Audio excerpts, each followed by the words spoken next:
I had just settled into the night shift when the call came in. A lone car, headlights cutting thin lines through the storm, stranded somewhere along Highway 9. No other cars in sight, no radio chatter from nearby units. Just a report that didn't make sense until I was there. By the time I reached the mile marker, the rain had thickened, slamming against my windshield like fists. It wasn't normal, not the way it fell or the way it landed. Each drop seemed to linger, clinging to the surface of the road before splitting into impossible shapes. I squinted through the blur, the streetlight smeared into long, dripping streaks. My fingers tightened on the wheel, knuckles white beneath the leather. I parked behind the car, engine idling, headlights cutting across the hood. The vehicle was old, dented along the driver's side, paint chipped, but no signs of life inside. No one moving, no glow from the dashboard, nothing. The rain pelted so hard that it drowned out the world. My own breathing sounded strange, almost magnified.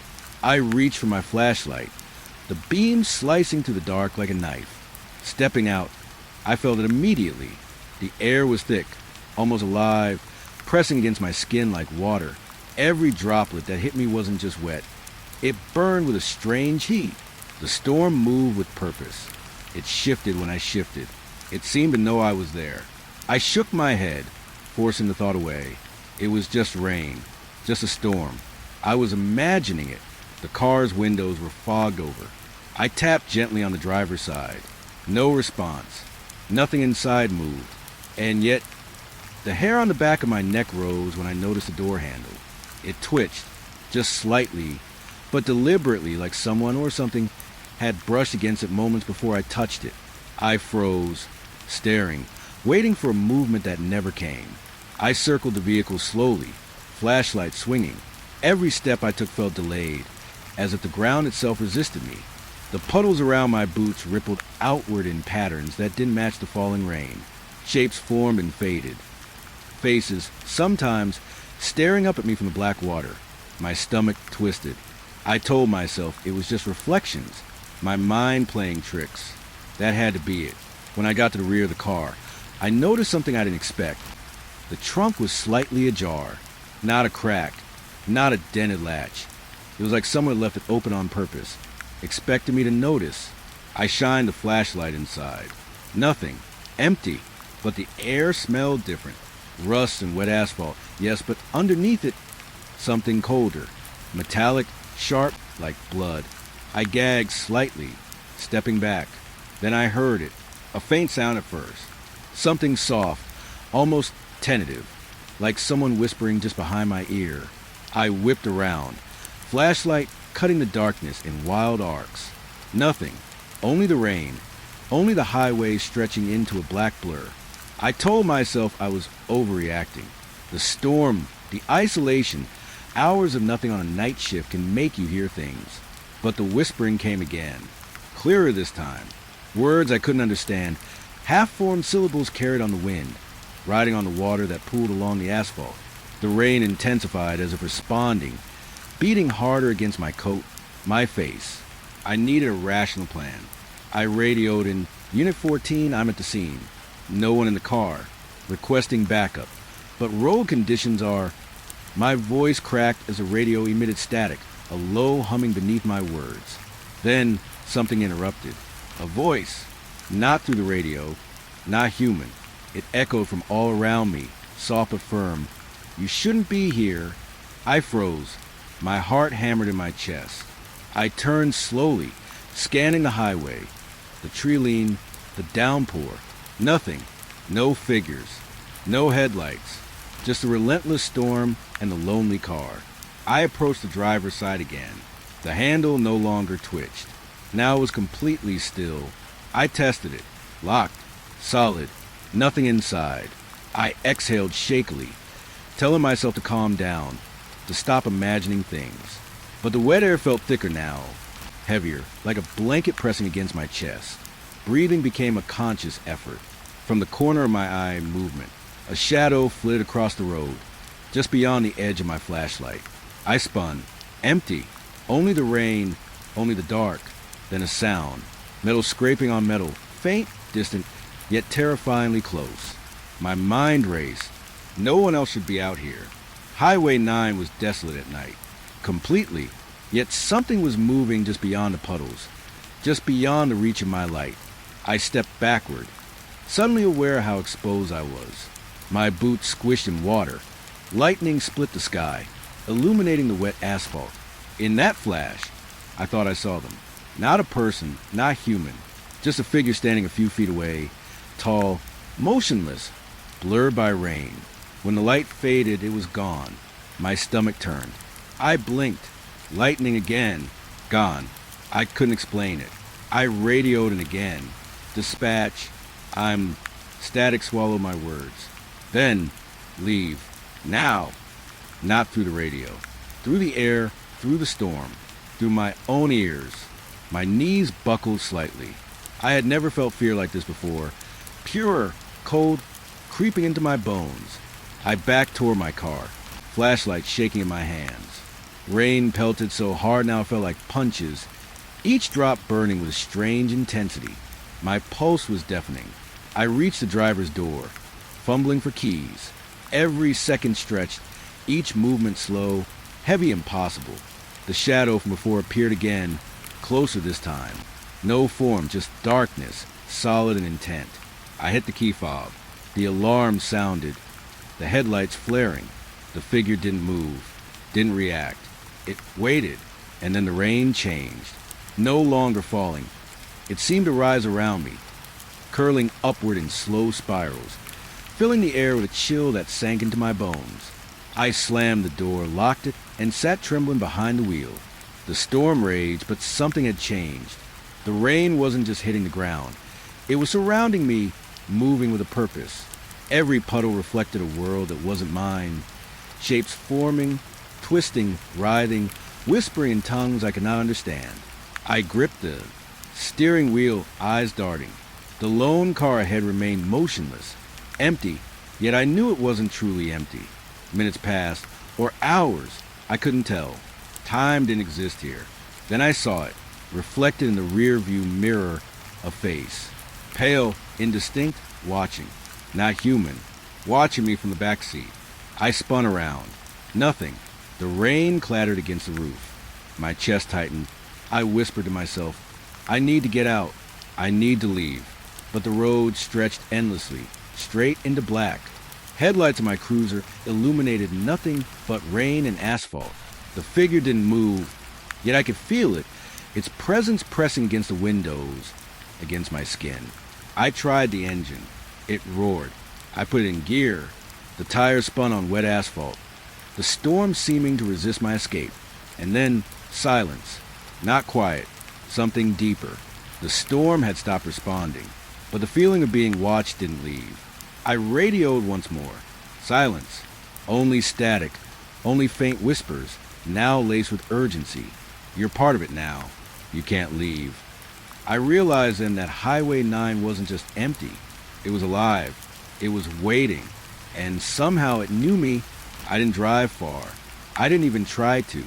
I just sat, rain dripping from the roof onto my shoulders, heart hammering, waiting, knowing that nothing I understood mattered here anymore. And somewhere, just at the edge of my vision, the shadow moved again. I hadn't slept since the call on Highway 9. Hours, or maybe it was minutes, slipped past in a blur of rain and darkness. My cruiser idled near the abandoned stretch, wipers slapping against the glass like they were trying to push the world away. I kept staring down the road, waiting, because I knew I wasn't alone. I just didn't know what was watching me. Then I saw it. At first, I thought it was a trick of the lightning, a reflection in the wet asphalt. But no, a figure, standing perfectly still, shoulder width from the roadside ditch. No motion, no sway, not even the wind that tore at the raincoat it seemed to wear. The storm, always a storm, stopped around it, like the air itself refused to touch it. I could see the rain curling in sharp arcs, skimming past the figure and falling somewhere beyond. My pulse spiked. I wanted to call it in, to tell dispatch that someone was out there, but my throat felt sealed, tight and wrong. Something about the way it waited, it wasn't human. Not entirely. Not in any way I recognized. I reached for my flashlight, sweeping it across the ditch. beam cut through the sheets of rain, scattering water into sparkling arcs, and still it stood. Black, just black. No features, just a shape, solid, immovable, yet somehow pressing forward at me with intent. I felt in my chest a slow, curling pressure that wrapped around my ribs like icy fingers. I took a step forward, wincing as the gravel crunched under my boots. The storm shifted. Rain began to sweep horizontally, forming walls of water that didn't obey the wind. Each step I took caused the storm to bend, to swirl around me in impossible patterns. The world itself seemed aware of me. I told myself I was imagining it. Rational thought was slipping through my fingers like wet sand. I spoke, voice shaking. "Hey, you okay? Do you need help?" No response. Just the sound of rain hitting asphalt and the low, constant hum in my ears. Lightning flashed, and I caught a glimpse of it. The figure didn't move, but the space around it seemed to pulse. Shadows stretched outward, and then snapped back like a living thing, breathing. My stomach churned. I realized I wasn't standing on solid ground anymore. The blacktop felt soft, liquid almost, moving subtly under my boots. I staggered slightly, trying to regain balance, eyes locked on that shape. Another flash, closer this time, and then I noticed the impossible detail. The puddles at its feet, each drop of water, each reflection, reflected something that wasn't real. Faces, hands, the curl of lips that weren't smiling. I blinked, trying to force my mind to obey, but the images remained, etched in the water like some cruel mirror. I swallowed, gripping my flashlight like a lifeline. The figure shifted slightly, not moving its legs, not bending its arms, just existing differently. The rain around it responded, slanting toward its shape, curling upward like smoke. A breeze came from nowhere, cold and sharp, twisting around me in spirals, pulling my hair against my neck, my heart hammering so loud I could feel it in my ears. I wanted to run. I wanted to turn and slam the cruiser into gear and leave, but the road stretched endlessly. Highways aren't supposed to feel like corridors in a maze, but this one did. The storm was bending the world into its will. The figure was patient, like it had all the time in the world, waiting, watching. I stepped backward, flashlight swinging wildly. I caught another glimpse of it in the periphery, a subtle shimmer along the outline. It wasn't static black anymore. It flickered, like heat rising off asphalt in the summer, except it was freezing, bone-deep cold. The shadows surrounding it curled outward, reaching toward me, almost touching my arms, but dissipating before contact. My chest tightened, a hot panic rising my throat. Then the whisper started, soft, indistinct at first, almost drowned by the rain, but undeniably there. My mind tried to make them words. "Leave, leave, leave," repeated in a chorus that didn't seem human. I spun in a circle, flashlight slicing the storm, but the voice came from everywhere. It came from the asphalt, from the trees, from the air curling around me. I stumbled, feeling the slick ground give way beneath my boots. The world tilted, then straightened again. The figure remained unwavering, its presence undeniable. I couldn't tear my eyes away, and then I noticed something I hadn't before. The road behind it, the blacktop, was dry. No rain touched it. The line of asphalt itself seemed to bend, retreating from the figure, as if giving it space, forming a boundary I couldn't cross. I wanted to speak, but my voice refused me. So I just moved, small steps backward, flashlight trembling, scanning the ditch. My mind raced. I had been a sheriff for years. I had seen accidents, murders, storms, drownings. I had seen things that made grown men scream. And yet, nothing had prepared me for this. Another step, and the figure responded. Not by moving, but the storm changed. Sheets of rain lashed diagonally now, carving a path between me and it. Thunder rolled low, unnatural, hollow. I realized the noise wasn't outside. It was inside me, my chest, my skull, resonating with that low, impossible vibration. I turned toward the cruiser. Headlights still cut swaths into black, rain pattering violently on the hood. My keys were in my hand. But something told me leaving wasn't as simple as starting the car. The road beyond the figure, beyond a bend of impossible asphalt, stretched into darkness that wasn't just night, but absence, and I couldn't step into it. The whispers grew louder. I could almost make out fragments now. You belong, you belong. I shook my head violently, trying to break the sound, but it was stuck in my ears. The figure tilted its head slightly, a gesture I knew I shouldn't interpret, yet couldn't help but see as deliberate. Observation, judgment, awareness. Then came the movement, not from the figure. It remained rigid, but the shadows around it, they extended, twisting, reaching, slithering toward me like ink poured across wet paper. My flashlight flickered. I slapped it against my palm, the beam cutting again, and in that fleeting circle of light, I saw a detail that froze my blood. A hand. Long, impossibly thin, fingertip touching the asphalt, not reaching, not attacking, just resting, waiting, and the rain curved around it. I realized then, this wasn't a person. It wasn't a storm. It wasn't a trick of my mind. It was something else. Something aware. Something that could bend reality itself. And I had walked straight into its waiting. I stumbled backward, nearly falling into a ditch, heart hammering. My flashlight beam hit the figure again. It remained motionless, but now I noticed a subtle shifting of shadows, patterns forming in the rain, almost like writing I couldn't read. I wanted to leave, to run, to scream, but the world wouldn't let me. Minutes, hours passed. I don't know. Time warped here. Every flash of lightning revealed the same scene. The figure standing, the impossible weather swirling around it, the whispers crawling in my ears. I gripped the flashlight, knuckles white, knowing the only thing I could do was wait. Wait and hope the storm didn't claim me. And then, as if sensing my fear, the figure stepped forward. Not fully, not like a human stride, but a shift. The air pulsed, rain changing direction in unnatural arcs. And I understood. It had been waiting for me all along. Not to attack, not to speak, just to be seen. I leaned against the cruiser, sweat mixing with the rain on my face. The storm bent around me, the whispers filling my head, the shadow on the shoulder waiting. I didn't move. I couldn't. And I knew then that leaving wasn't just impossible. It wasn't allowed. The storm had faded, but the weight didn't lift.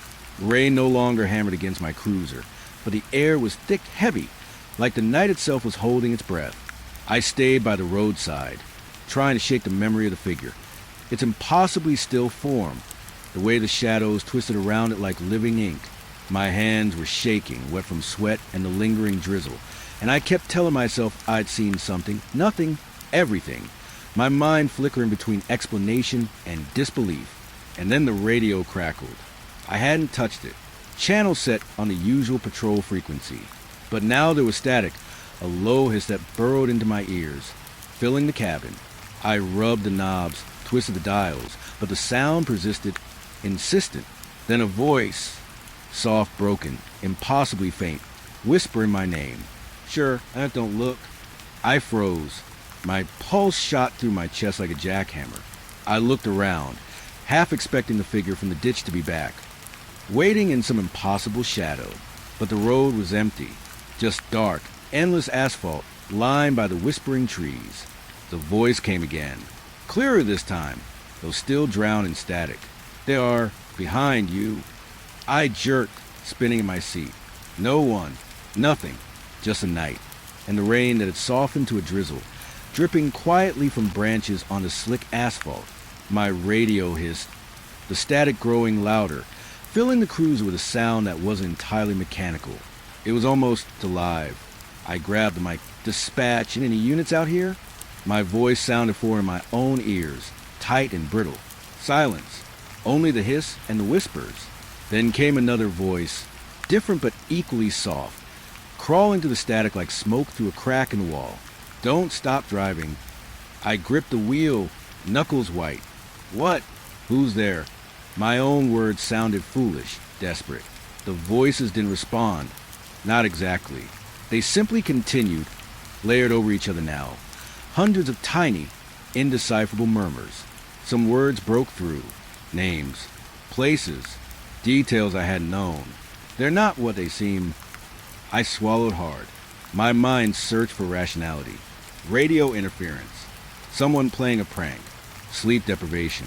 But I knew better. I had been a sheriff long enough to recognize the feel of fear that isn't imagination. This was something different. Something patient, watching, aware. Static crackled again. The whispering intensified. And now I realized it wasn't coming from outside. Not really. It was inside me. Beneath my skull, behind my eyes. The cabin of the cruiser didn't contain it. The air didn't carry it. But my mind could hear it, could feel it. Don't move, they see. I hunched over the wheel, pressing my forehead to it, trying to block it out. The world had narrowed to the sound of my heartbeat and the voices, creeping in and out of consciousness. I thought about leaving, about calling it in, about driving away from this stretch of road forever. But instinct warned me the road had changed. It felt wrong, curved in ways that didn't make sense, edges fading into black like the night had swallowed the pavement whole. Another crackle, another whisper. This one was insistent, urgent. Stop or they follow. And in that instant, I felt it, a pressure in the back of my mind, like icy hands pressing against my skull. Images flashed behind my eyes. Someone or something crouched in the shadows, watching, waiting. The rain hadn't returned, but the wet smell lingered, tangling with the metallic scent of fear. I reached for the scanner on the dash, twisting the knobs, channel after channel, trying to find human frequency, something logical. But every dial, every frequency, returned the same static-laced whisper. One voice would start describing something happening. Then, as I listened, I realized it was describing events that hadn't happened yet. Take her in the yard. I blinked. My heart skipped. What were you talking about? I muttered, shaking. The words were fragments, fleeting, broken, but they painted pictures in my mind. A yard, a girl, someone dragged into the shadows, screaming. I had no idea who, no idea where, but my gut screamed that this was real, that the voice knew, that the night was showing me something that hadn't yet come to pass. Another whisper. Behind you, they never sleep. I spun around again. The ditch where I had first seen the figure was empty. No footprints. No sign of life. Just dark, endless road. Trees bending in a silent wind. But I felt it like a pressure on my shoulder. A touch I couldn't see. Cold and firm. Impossible yet undeniable. The radio screamed then. Static rising into a piercing, almost unbearable shriek. Voices layered. Overlapping, multiple tones. Multiple speakers, some human, some not. Names of missing people I had never known. Addresses I'd never seen. Dates that made no sense. And each detail seemed urgent, as if they were warning me, guiding me, tethering me to events I hadn't yet lived through. I backed the cruiser slowly, trying to gain distance. The road curved unnaturally, twisting around me. Every shadow in the periphery seemed to lean closer, stretching toward the car. I realized with a cold certainty that the radio wasn't giving me information. It was tethering me, anchoring me here, forcing me to hear. Look out, don't look away. I covered my ears, but the sound persisted, inside, around, everywhere. Static burned behind my eyes. My vision blurred. I felt nausea curl up from my stomach to my throat. My hands trembled, gripping the wheel so tightly it felt like I might crush it. Then, a sudden calm. The whispers paused. The static softened. And I realized something had moved. Outside in the night, just beyond the headlights. A shadow, elongated, impossible, crouched just at the edge of visibility, waiting, watching. A figure or many. I couldn't tell. And yet, I knew.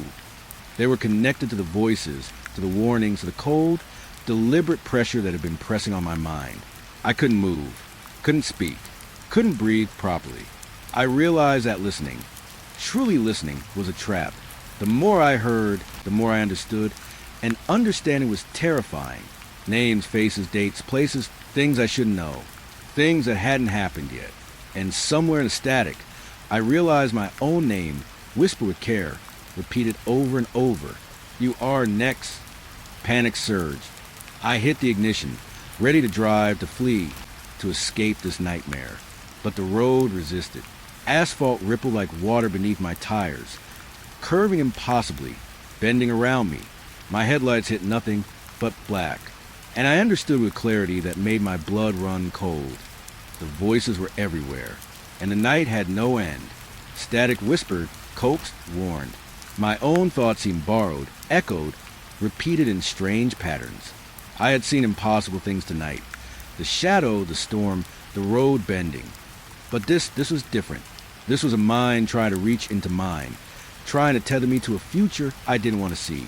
I grabbed the radio one last time, twisting knobs, flipping switches, praying for silence, clarity, reason. And then I heard it, clear, direct, not a fragment this time, not broken, not distant. You can't leave. And I knew I couldn't. The road, the storm, the shadow, they were all part of it. Part of something that watched, waited, and whispered. Every name, every warning of things to come. They were proof, and I was trapped in their static, a listener, a witness, bound to hear the next truth, the next horror. I sank into the seat, heart hammering, hands shaking on the wheel. Rain had stopped completely now. Night stretched endlessly, quiet but alive. And through the radio, softly, faintly, the whispers continued, promising knowledge, warning of fate, confirming that nothing I had known about reality applied here.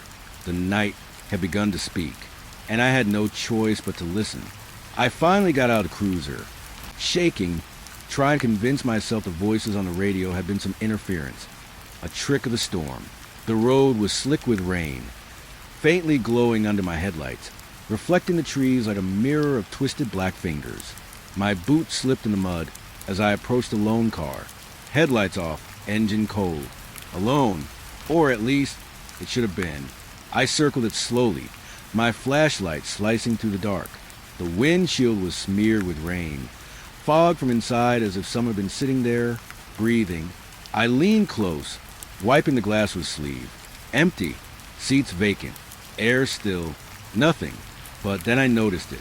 A cup in the cup holder, warm, steam curling faintly into the night. My stomach sank. No one could have been here. I had seen the car sitting there when I arrived, deserted, motionless. No footprints in the mud, no lights, no movement. And yet, the cup was warm, still smelling faintly of coffee or something bitter, almost metallic.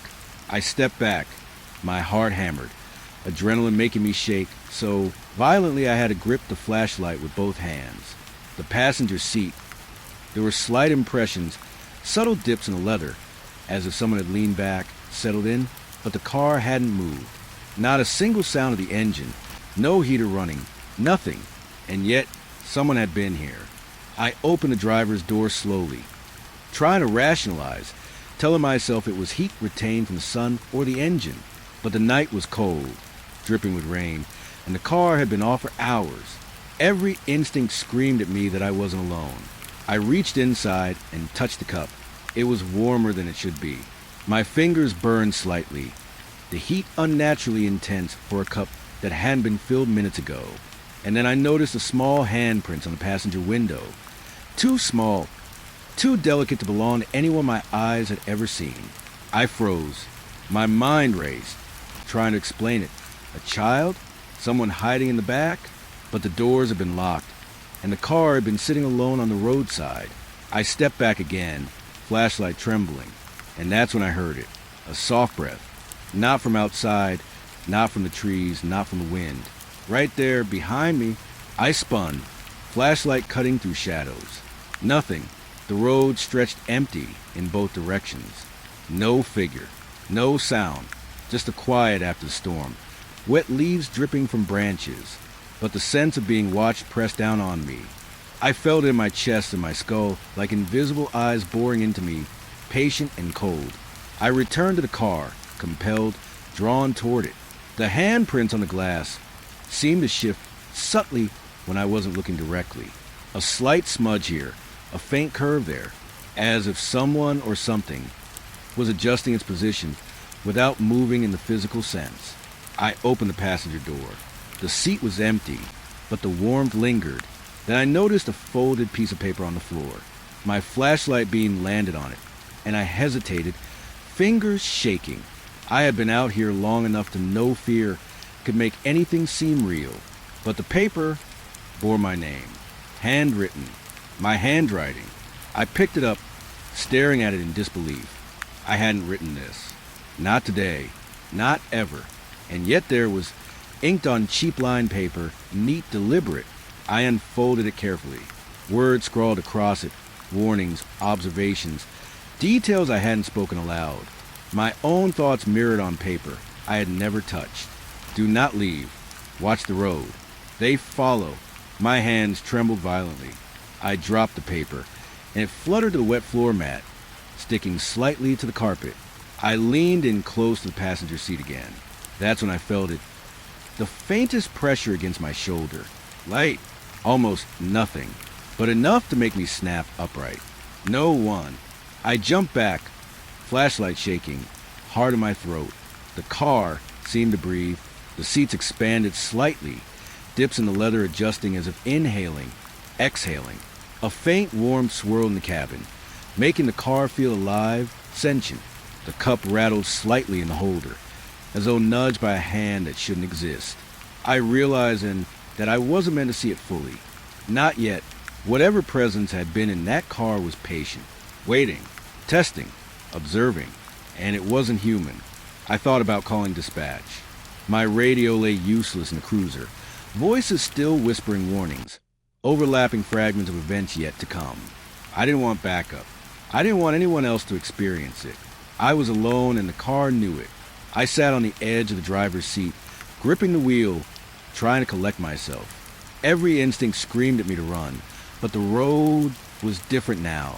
Shapes shifted at the corners of my eyes, the dark bending around me, the wet asphalt stretching impossibly. The car felt small, confining, and yet, as I sat there, I could feel it moving slightly under me, like it was alive. Tiny movements, subtle vibrations through the frame, almost imperceptible, but unmistakable to the touch. I thought about the figure I had seen in the ditch. Could it have been this? A manifestation tied to the car itself? The voices on the radio? The warmth in the cup? My brain, desperate to cling to reason, refused to accept the impossible. And yet everything pointed to it. Everything screamed that reality had been tonight. And I was caught in the fold. The paper moved then, sliding slightly across the floor as if nudged. The words changed. My eyes darted. Convinced I was hallucinating, but the letters were formed, new warnings, new messages. I hadn't written them. I hadn't seen them before. My mind tried to rationalize, tried to insist this was stress, dehydration, the aftermath of the storm. But deep down, I knew it wasn't. A whisper, soft, impossibly close. My name. I spun around. Empty road. Empty trees. The dark stretched into infinity. But the feeling of presence thickened, coiled, pressing against me. I could feel it on the seat beside me, on the steering wheel, on the air itself, watching, waiting. Then, unmistakably, I saw it, or at least a suggestion of it. In the corner of my vision, a faint silhouette shifting with the shadows, too quick to be human, too deliberate to be random. Every time I blinked, it disappeared. Every time I looked directly, the space beside me was empty, but the warmth, the breath, the weight on the seat, it remained.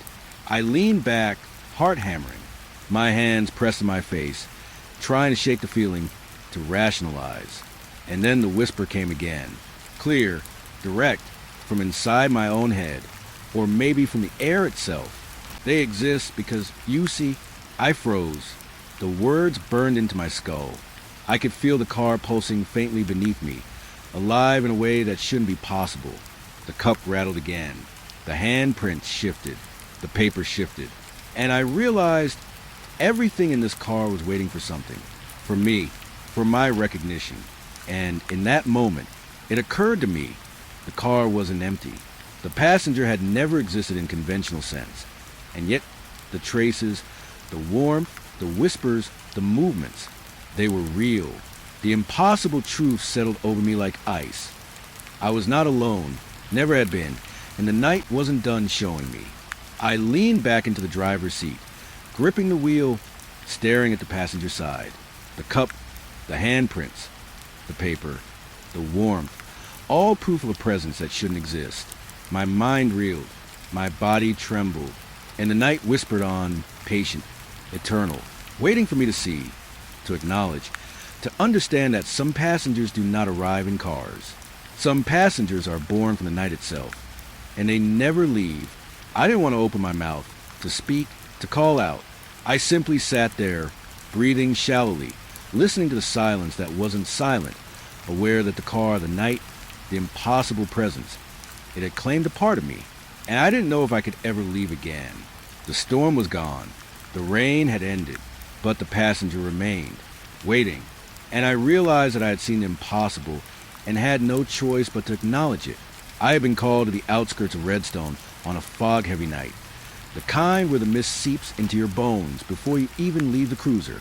Patrol reports had been sparse, routine checks, abandoned streets, but the dispatcher's tone had carried a faint edge, a hint of concern I wasn't used to hearing. I shrugged it off at first. Fog makes people nervous. Fog makes cops nervous, too. The town looked dead, or at least it should have. Windows dark, streets empty, but the fog, God, the fog, was alive in a way I hadn't felt before. It rolled in thick blankets, curling around street lamps, swallowing the sidewalks, slipping under doors. Every step I took felt resisted, like I was pushing through something physical, even though I could see nothing. I parked near the old town hall, the cruiser's lights cutting a weak circle through the mist. The building was old, brick worn by time, doors locked but lights flickering inside like someone or something was moving. The town census forms have been filed here for decades, some as far back as the 1940s. My job tonight wasn't unusual, a routine check on paperwork, confirm residence. But something about Redstone's fog made routine feel like trespass. Inside, the office smelled faintly of mold and paper, dust motes floating in the beam of my flashlight, desks lined with ledgers and forms, everything neatly stacked. I pulled a stack of census forms from the oldest drawer first. Names, dates of birth, addresses, standard. But then I noticed a strange pattern.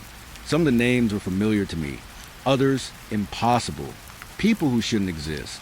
Records of residents who had never been listed anywhere else. Photographs attached to some forms. Faded, sepia tones. But the faces I had never seen, but my brain insisted it recognized. I frowned, shaking off the feeling. I picked up a form dated last week. I shouldn't have been able to see a record that new. I read the name aloud, quietly. Evelyn Caro. Nothing, just paper. But the fog outside shifted. I swear it thickened, pressing at the windows. My pulse spiked, the hairs on the back of my neck standing straight. I moved closer to the window. The street outside was empty, but the mist shifted as if something had stepped into it, just beyond visibility. I turned back to the desk. Another form, another impossible name, and then another after a dozen or so. My unease became tangible, a slow burn crawling through my chest. Some forms had addresses that didn't exist, houses that were gone for decades, burned down, bulldozed, or never built. Yet someone or something was filing their existence into these ledgers. My fingers shook as I leafed through the pages, each name more implausible than the last. And then I noticed a pattern in the dates. Death certificates listed some of these residents as having died years ago, but their census forms had been updated last week. A census of the dead, a census of people who should not exist. I backed away from the desk, my flashlight trembling in my hands. The fog outside was rising, curling under the doorframe now, drifting over the floor like it had weight, like it was alive. I could almost feel it pressing against me, a cold, damp hand that didn't exist. I thought about calling it in, calling dispatch, asking for backup, but the fog muffled my radio signal. Static hissed and crackled, swallowing my words before they could reach anyone. My own voice sounded foreign, tinny, as if the room itself was swallowing sound. I turned back to the forms. One had my name, written neatly, typed even, in a ledger I had never touched. My heart stopped. I leaned closer. The form had my birthday, my address, my photograph. It was dated 2 days from now. 2 days from now. A whisper brushed my ear, soft, almost lost in the hum of the building, saying nothing I could recognize. I spun around. Empty office. Dust motes in the flashlight beam. But the fog had moved inside, curling along the floorboards, settling over the chairs, pooling at my feet. I stepped back instinctively, and that's when I saw it. A faint outline in the mist, where no outline should have been. It was human-shaped, low, crouched almost, and I swear it was staring. Not at me, exactly, but at the ledger, at the forms I had just touched. I swallowed hard, the taste of iron on my tongue. My instincts screamed at me to leave, but my body was rooted. The forms, the fog, the whispering. Something had taken hold. I could feel it, patient and waiting, almost like the town itself was breathing, observing. I picked up my flashlight again, sweeping it across the room. The shadow dissolved the moment I tried to focus on it directly, but then tiny movements in the corner of my eye, folders shifting on their own, paper edges trembling as if brushed by fingers that weren't there. I bent to pick up a fallen ledger. My hand shook when I opened it. The entries inside weren't what I remembered from a few moments ago. New names had appeared, neatly typed, forming lines I hadn't read before. Some of them matched the forms on the desk. Others were blank, save for a small, neat symbol in the status column, something that didn't correspond to any notation I had ever seen. The fog outside thickened. I could hear it curling around the building, brushing the windows like it wanted in. My flashlight flickered, and then unmistakably a soft, deliberate tapping on the window behind me. Slow, measured, not the wind, not rain. Tap, tap, tap. I turned. Nothing. But my mind refused to let go of the notion that someone was there. Someone or something. And every instinct in my body whispered that the census wasn't about counting. It was about waiting, collecting, observing. I stepped toward the door, intent on leaving, but the fog at my feet moved first. Not like mist, but like a shallow wave, curling around my ankles, pulling at my boots. I yanked back. The forms on the desk seemed to twitch, pages fluttering as if in a breeze I couldn't feel. And then I saw it, one of the photographs. Eyes staring, not just printed eyes on paper, but eyes that seemed to glint, aware. The photograph pulsed faintly, a subtle warmth radiating from it. And for a heartbeat, I thought I saw it move, blink. I stumbled back, knocking over a stack of files. They scattered across the floor. And as they did, names spilled from the pages into the air, whispered aloud by voices I could not place. Low, soft, overlapping. Names. My name among them. Names of the dead. Names of the impossible. Names of the missing. I swallowed hard. My flashlight shook, clattering against the desk. The fog rolled further into the office, pooling into corners, seeping under furniture, and I could feel it pressing, watching. The town outside was alive, breathing, waiting, and the census forms, they were part of it, part of something I couldn't understand. I ran my hands over the nearest stack of forms. All the names blurred together. Some I knew, some I did not. My hands moved without thought, shuffling the pages, desperate to find something solid, something familiar. But the forms kept changing, shifting, new names appearing in my handwriting, others in scripts I didn't recognize. The whispering grew, louder now, all around me. You are counted. You are next.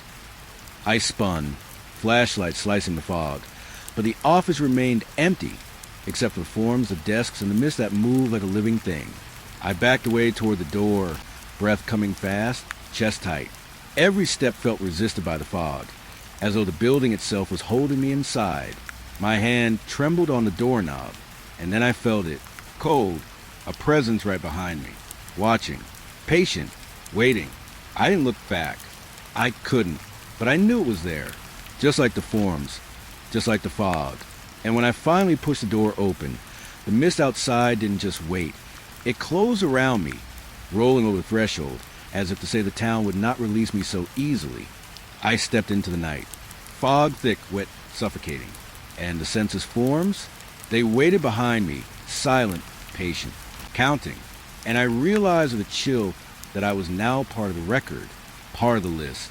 The fog curled around my legs, whispering my name, and I had no idea how or if I would ever leave. The fog didn't let up. If anything, it had thickened, clinging to my uniform, soaking through the seams, sticking cold and heavy to my skin. Redstone Street stretched before me, quiet, empty, except for the faint glint of water on asphalt and the muted hum of my cruiser idling behind. My boots clicked against the pavement. Every sound amplified in the fog's strange silence. I had no real reason to walk the streets that night. My dispatcher had warned me it was routine. Check the census forms. Make sure the town wasn't falling apart.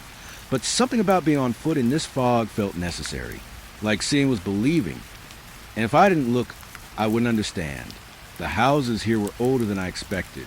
Weatherwood, peeling paint, shutters barely hanging.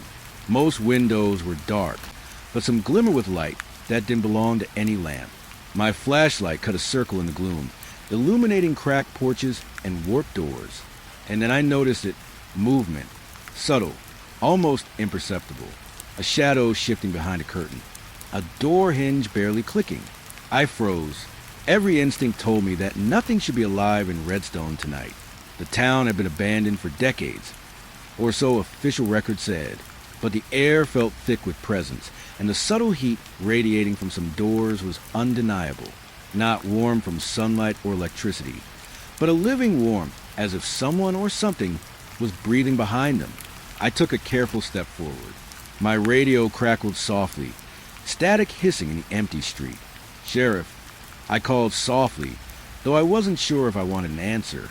The mist swallowed my voice immediately, and a chill rose along my spine.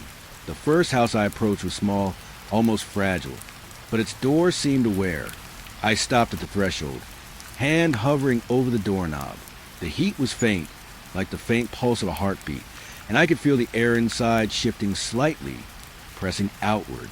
I leaned in, my ear against the wood, trying to hear anything, but the fog muted even sound. Then it moved. A hinge creaked, just a whisper, a subtle tilt of the door that hadn't been there before. I stepped back, flashlight trembling in my hand. The fog swirled around the house, curling at the base of the walls, creeping under the porch like fingers searching. I tried to rationalize it. Wind, old wood, my imagination. But then the second house did the same. I hadn't touched it, hadn't even aimed the flashlight properly, and yet the door seemed to inch toward me, a faint pressure, an invitation, or a warning. I could feel it watching. Every house I passed, the pattern repeated. The slight tilt of the door, the gentle sway of a curtain, the pulse of heat through weathered wood. I realized I was walking through a town. I was walking through a labyrinth of awareness, a city where doors themselves noticed, judged, perhaps even remembered. I stopped in front of a large two-story house. Its door was cracked open just enough to let the fog press inside, a slow, deliberate intrusion. The heat was stronger here, nearly tangible, and the silence felt denser. My flashlight swept the interior quickly. Shadows leapt, but there was nothing. Yet I could feel eyes, countless unseen eyes, tracking me. I took a tentative step onto the porch. The boards groaned under my weight, but the movement didn't seem to matter to whatever waited inside. And then I felt it, pressure, subtle but insistent, like someone brushing against my shoulder without touching. I spun, empty air, only fog curling between the street lamps and the house. I shook my head, trying to steady my thoughts. The town hall had been unsettling enough, but this was different. Here, the town itself was present, alive in a way that didn't make sense. Not in the mechanical way of a building, not in the habitual way of pets or rats. Alive in intent, watching, reacting. I continued down the street, flashlight cutting through the murk. The fog seemed to pulse with me, thickening where I paused, thinning where I walked, almost guiding me along the cracked sidewalks. I passed a row of houses, each door responding, each window alive with movement that wasn't movement, curtains shifting, floor settling, shadows stretching in impossible angles. The next house I approached had a front door with peeling green paint. My hand instinctively reached for the knob, but I hesitated. The heat radiating through the wood was insistent now, nearly tangible. I felt my own heartbeat echo through my chest, and then I noticed footprints, Not old prints, not the weather impressions of the past. Fresh, small, deliberate, leading from the sidewalk to the porch, but none returning. I swallowed hard. My mind scrambled for explanation. A prank? Animals? The fog played tricks. But the heat, the pressure, the almost aware movements, I knew instinctively that none of it was natural. I glanced down the street. At the corner, another house's shutters rattled softly. I swear the sound was in rhythm with my own pulse. I stepped forward cautiously. The porch groaned. The door, slightly ajar, seemed to lean toward me, as if curious, and I felt a flicker of something in the air, a recognition, like it knew I was there before I arrived. I forced myself to move closer, my boots pressed into the wet pavement, each step echoing against the fog. A curtain twitched, the heat intensified, and then a whisper, almost inaudible, barely threading through the mist.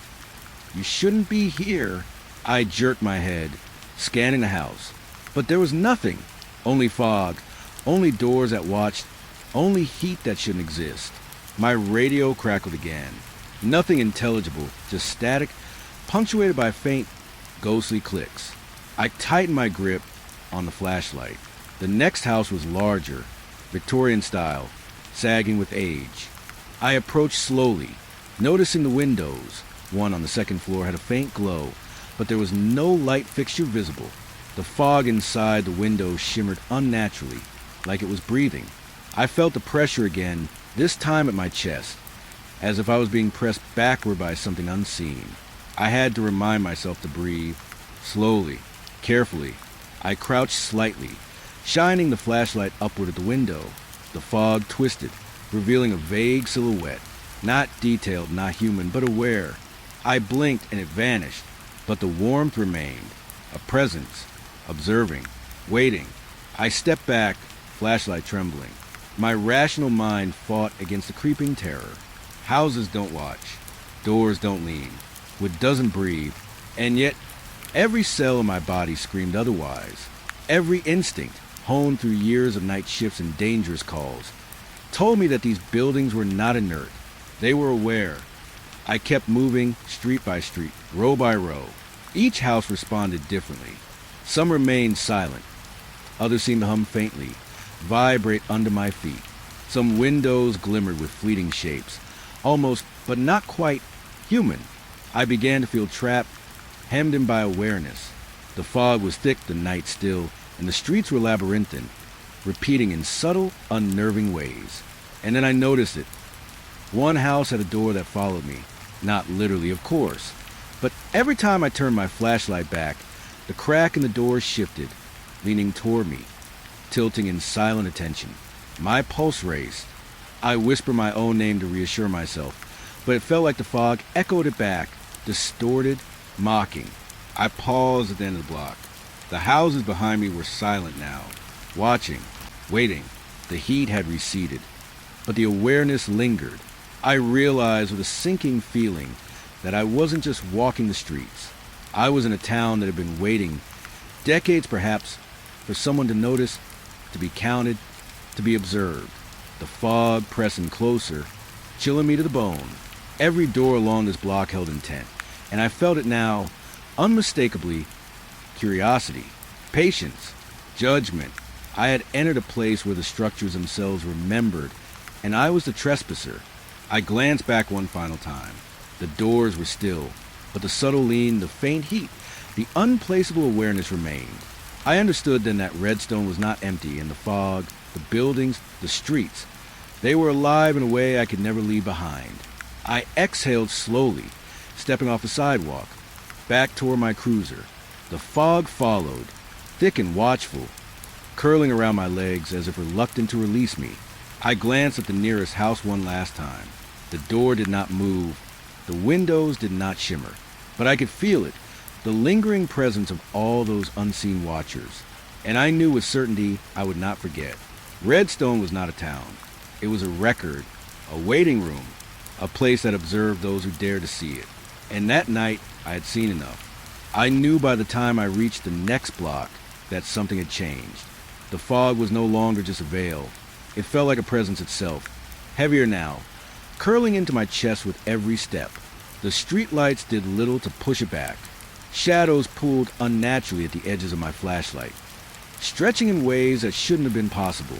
And that's when I saw them. Figures in doorways, motionless, unblinking, perfectly still in a way that terrified me most.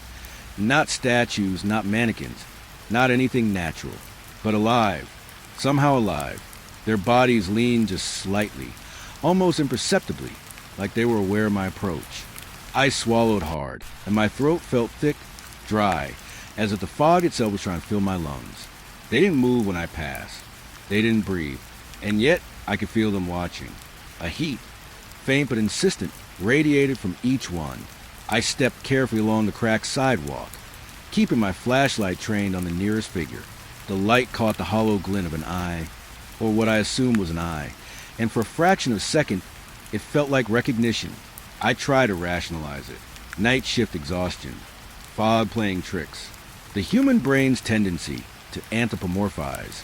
But that rational part of me, the sheriff, the man who had seen accidents, drownings, deranged killers, knew better. This was something else. Something that didn't obey the rules of the world. I stopped in front of the first house. The figure in the doorway was tall, thin, its posture unervingly perfect. My flashlight's beam trembled in my hand, bouncing across the empty porch. The air was cold, but the figure radiated warmth. A warmth that was alive, intentional. I could feel it pressing outward, as if the house itself, through the figure, was testing me, measuring me. I swallowed. Evening, I said. My voice sounded small, swallowed by the fog. Nothing answered. Of course nothing answered. But I felt the weight of observation, like a hand on my shoulder. I took another step forward. My boots creaked against the wet wood of the porch. The figure didn't flinch, didn't breathe, and yet its presence was oppressive. I realized suddenly it didn't need air, not breathing, not movement, not anything that kept living things alive. And that made it worse. I stepped back, my heart hammering. The next figure appeared further down the street, in another doorway, almost as if it had been waiting for me to look away. I couldn't tell if it had moved or if I had just noticed it. My flashlight's beam shook as I panned down the block, and I counted 5, 6, 7 figures in doorways, each silent, each impossibly still. I tried to convince myself to keep walking. Routine check, right? Just census, just empty houses. But these weren't houses, and these weren't people, not in any sense of logic or biology. Each figure radiated awareness, and I could feel my pulse spike with fear. One of them, closer now, was shorter, hunched slightly, its head tilted toward me, as if acknowledging my presence. I froze. Time stretched. I could hear my own heartbeat in my ears, each thump echoing against the fog. I swallowed again, painfully, and then the unthinkable happened. The figure blinked. Not a normal blink, not a human blink, more like a shutter closing and opening, deliberate, a motion that shouldn't exist in a living body. My stomach clenched. The air seemed heavier. My flashlight flickered. I realized I wasn't just being observed anymore. I was being studied. Me, my fear, my hesitation, my every micro movement. I backed up slowly, trying not to turn my back. The fog shifted in response, curling around the figures like it was breathing with them. I stumbled slightly, boots scraping against wet pavement, and every figure remained motionless, except for that single, impossible blink that repeated at intervals. My radio crackled. Static. Just static. But then I thought I heard a whisper beneath it, a low, guttural syllable that didn't belong to any human tongue. I shook my head. Maybe it was a fog again. Maybe it was me losing my mind. But I couldn't deny the feeling creeping through me, that dread that reached down into my bones. I turned to move faster, toward the next street, toward my cruiser. But the layout of the town had changed. Blocks that had been clear when I arrived were now lined with more doorways, more figures. Each one perfectly still, each one impossibly alive. My flashlight caught something at the corner of my vision, movement that was not movement. I turned, and the figure hadn't moved, yet its head seemed to be following me. I tried to call dispatch, tried to explain, but the radio only hissed, static swallowing my voice. And then, faintly, I heard the figures, low, almost imperceptible exhalations, synchronized but not human. No lungs, no mouths, just breathing, or something like it. I turned back toward the row of houses I had just passed. One of the figures was no longer in the doorway. It stood halfway on the sidewalk, still impossibly still, staring. I froze. The fog thickened, curling around it, blending it into the night. Yet I could feel its presence pressing, insistent, undeniable.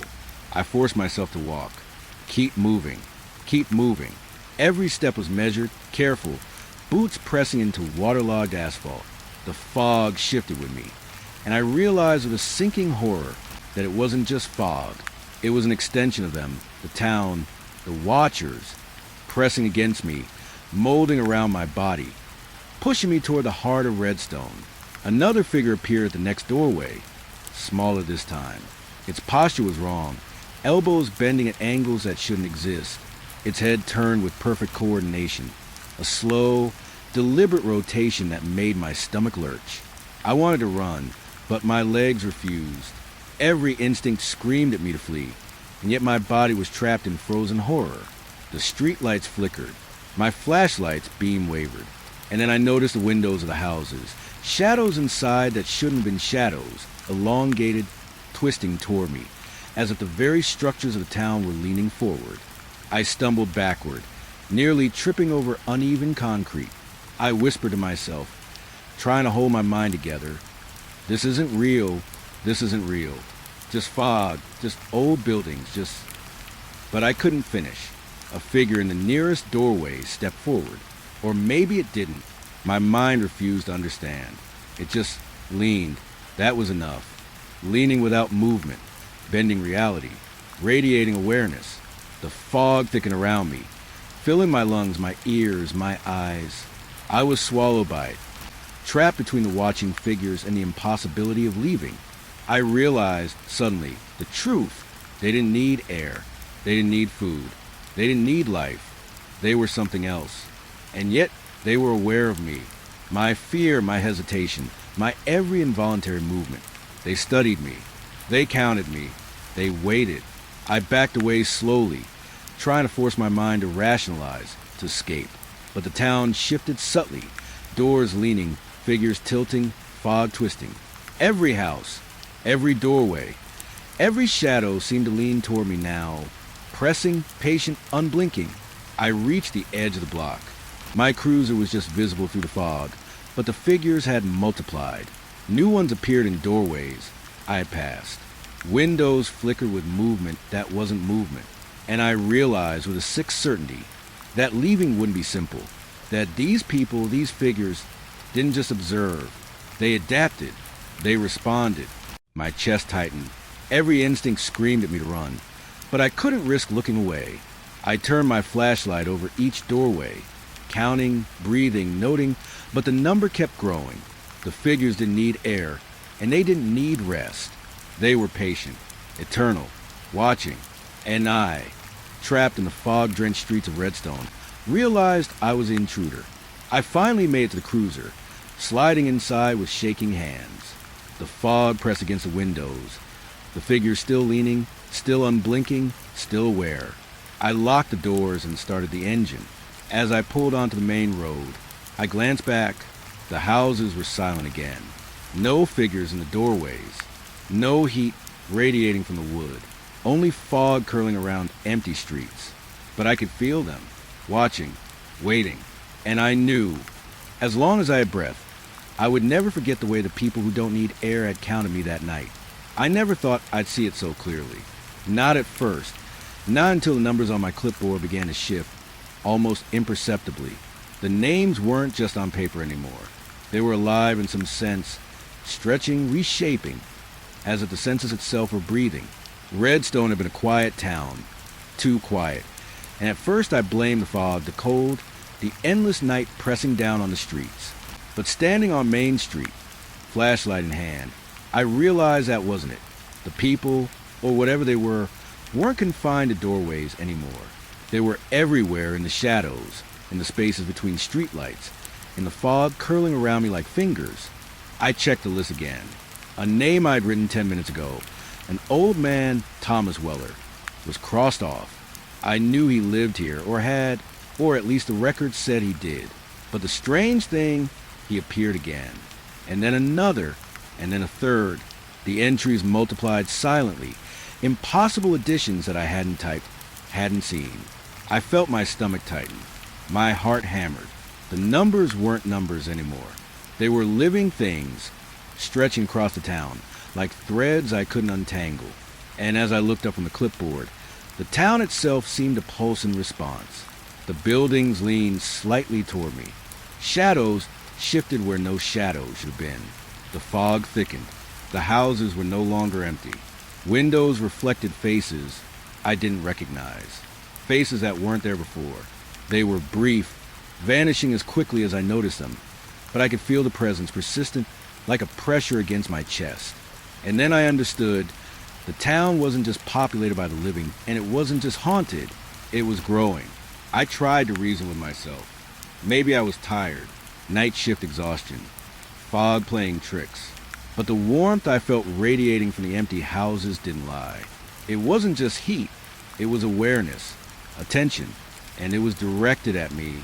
I walked slowly, trying to keep my flashlight steady. Each step was measured, careful, like threading through a field of unseen needles. I passed the corner where I had seen the figures in doorways the night before. Nothing, just fog curling over cracked pavement. But my eyes caught movement in the corner of my vision.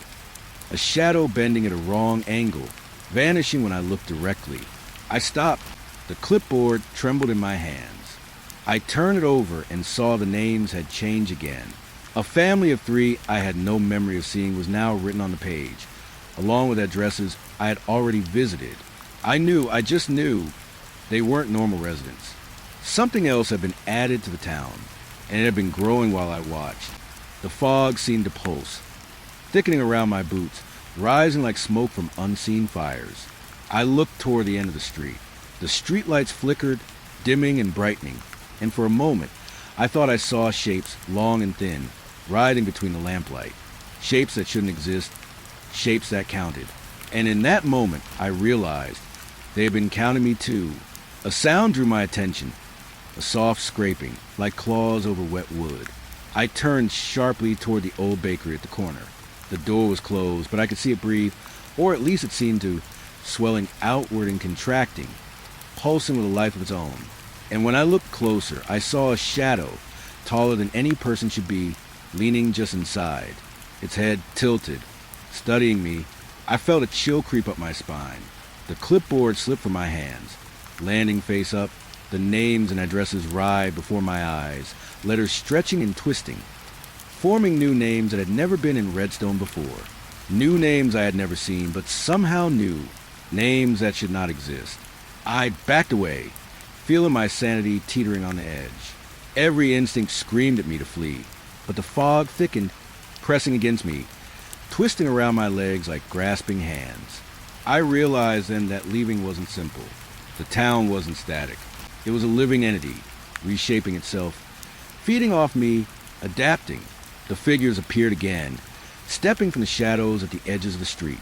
Their faces were unfamiliar, but familiar, each one perfectly still, radiating warmth that pressed against my chest. And as I looked, more names appeared on the clipboard, more people added in ways that made no sense. I tried calling dispatch again. My voice trembled. Dispatch! This is Sheriff. Redstone need backup. The radio crackled, static swallowing my words. And then I heard it. A voice, low and slow, repeating my own name. Not human, not alive, but somehow knowing me intimately. My stomach lurched. The figures didn't move, but I felt their attention sharpen, piercing into me, reading me, mapping me. I tried to shake my head, to clear my thoughts, but the clipboard continued to writhe in my hands. I could feel it, some part of the town itself, reaching into the world, trying to drag me in, measure me, count me. The numbers weren't just numbers anymore. They were entities, each one a presence added to Redstone, and they were growing toward me, around me, within me. I stumbled, almost falling into the fog. My flashlight flickered, and then I realized the houses weren't just watching. They were learning. I had passed the corner store earlier tonight. Now, as I looked back, I could see its windows moving, shifting angles, framing me differently, aligning itself toward my gaze. I felt trapped in a living camera, being documented, recorded, counted. The fog thickened even more, rising to my knees, then my waist. I could barely see the streetlights now, and yet I could sense them everywhere. Figures leaning from doorways, shadows stretching from the windows, shapes crawling along rooftops that defied gravity. They were multiplying, subtly, impossibly, growing in number while I stared. I realized then with a sick certainty, the town didn't need me to see it to exist. Redstone had always been alive. It had always been growing, always adding, always reshaping itself. And I had stepped inside it, thinking I was just patrolling, thinking I was safe, thinking I was alone. But I was not alone.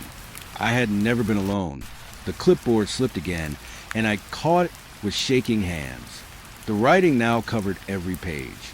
Names I recognized, names I didn't. Families, children, strangers. Names of people I had never met, who couldn't exist, yet somehow did. Each one radiated the same awareness that pressed in the fog. The houses, the figures, each one a part of the town, growing, counting, observing. I realized the truth then, the terrifying, undeniable truth. Redstone's population had always been more than human. It had always included something else, something patient, something infinite. And now it was aware of me. It was ensnaring me. Every step I took, every breath I drew, every hesitation, it responded, folding the streets around me, adding to its tally. I turned toward the cruiser. But the streets had shifted. The block I had just passed was now longer, narrower, lined with new doorways, new figures that I didn't recognize. The fog had risen to obscure the horizon. I was trapped in a labyrinth of observation, counted and documented by presences that did not need air, did not need life. They only needed awareness. My chest tightened. I tried to run. My boots splashed through puddles that weren't there moments ago. And everywhere I looked, the figures leaned toward me, windows bent, fog twisted. They weren't coming after me in any conventional sense. They didn't need to. I was already inside their system, already part of their count, already observed, already added. The clipboard fell finally, landing face up.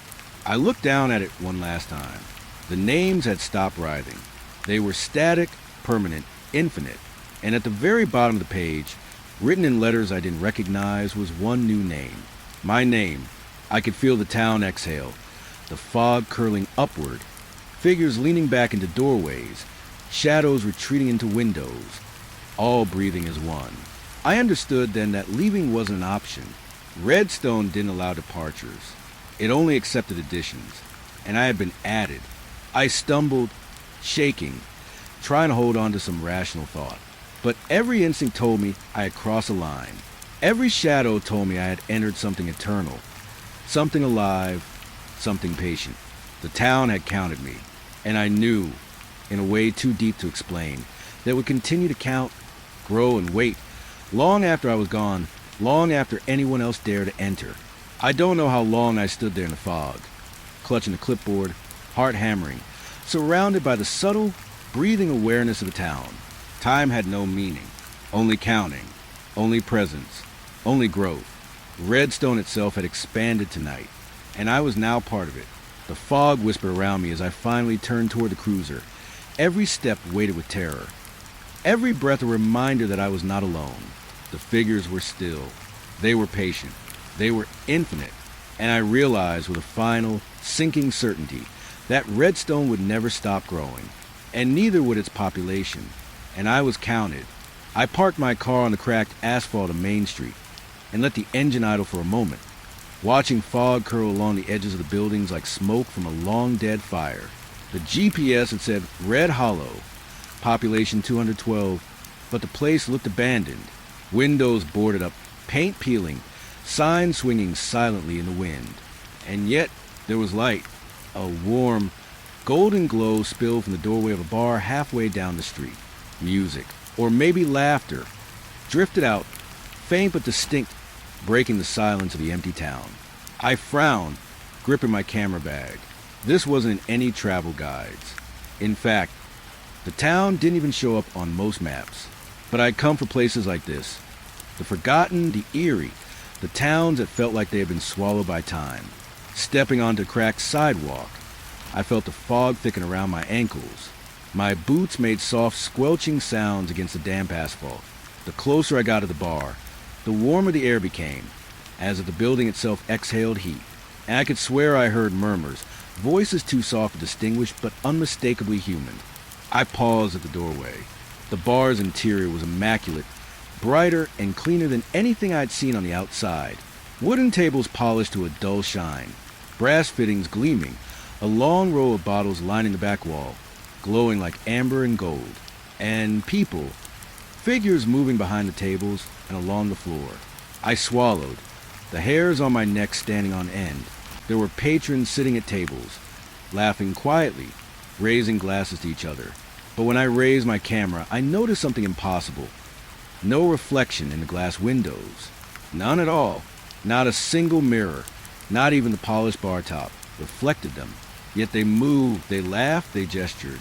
They were alive, but somehow they weren't. I stepped inside. The wooden floor creaked beneath my boots. Heads turned, all at once, and for a moment I froze. The figures looked at me, eyes bright, faces animated. Some nodded in greeting. Others lifted their glasses. Yet the laughter and music stopped for no one. They didn't acknowledge my presence directly. Not really. Just watched. The bartender, a tall man in a white apron, wiped a glass with a rag. He smiled at me, warm, almost welcoming. "Evening," he said, voice smooth and calm. "First time here?" I nodded, not trusting my voice. "Yeah, just passing through." He nodded slowly. "Everyone's passing through at some point. Care for a drink?" I hesitated. My throat was dry. The fog from outside had followed me in, curling around my legs, creeping toward the warm glow of the bar. The bartender poured a dark liquid into a glass and slid across the counter toward me. I could smell the bitter, smoky aroma, but when I touched it, the liquid didn't feel real. It was heavier than air, denser somehow, slipping through my fingers like smoke. I pulled back, swallowing hard. "I don't think I should." The bartender's smile never faltered. "It's all right. No one's forcing anything here." I turned, walking toward one of the tables. The patrons didn't speak. They simply raised glasses to each other, to themselves, to nothing. I tried to look closer. Their skin had a strange sheen, almost translucent, and yet their movements were fluid, natural. Some of them turned toward me again, and my stomach churned. Their eyes were too deep, too knowing, as if they could see past me, past my thoughts, past the living world entirely. I took out my camera, trying to photograph them. The shutter clicked, but the screen remained blank. Not a single image appeared. My fingers shook. The warmth of the room pressed against my chest, as if it were alive, and I felt the slightest tug at the back of my mind, like something was nudging me forward or pulling me in. I backed up toward the doorway, my instincts screaming, and then I noticed the clock above the bar. Its hands didn't move.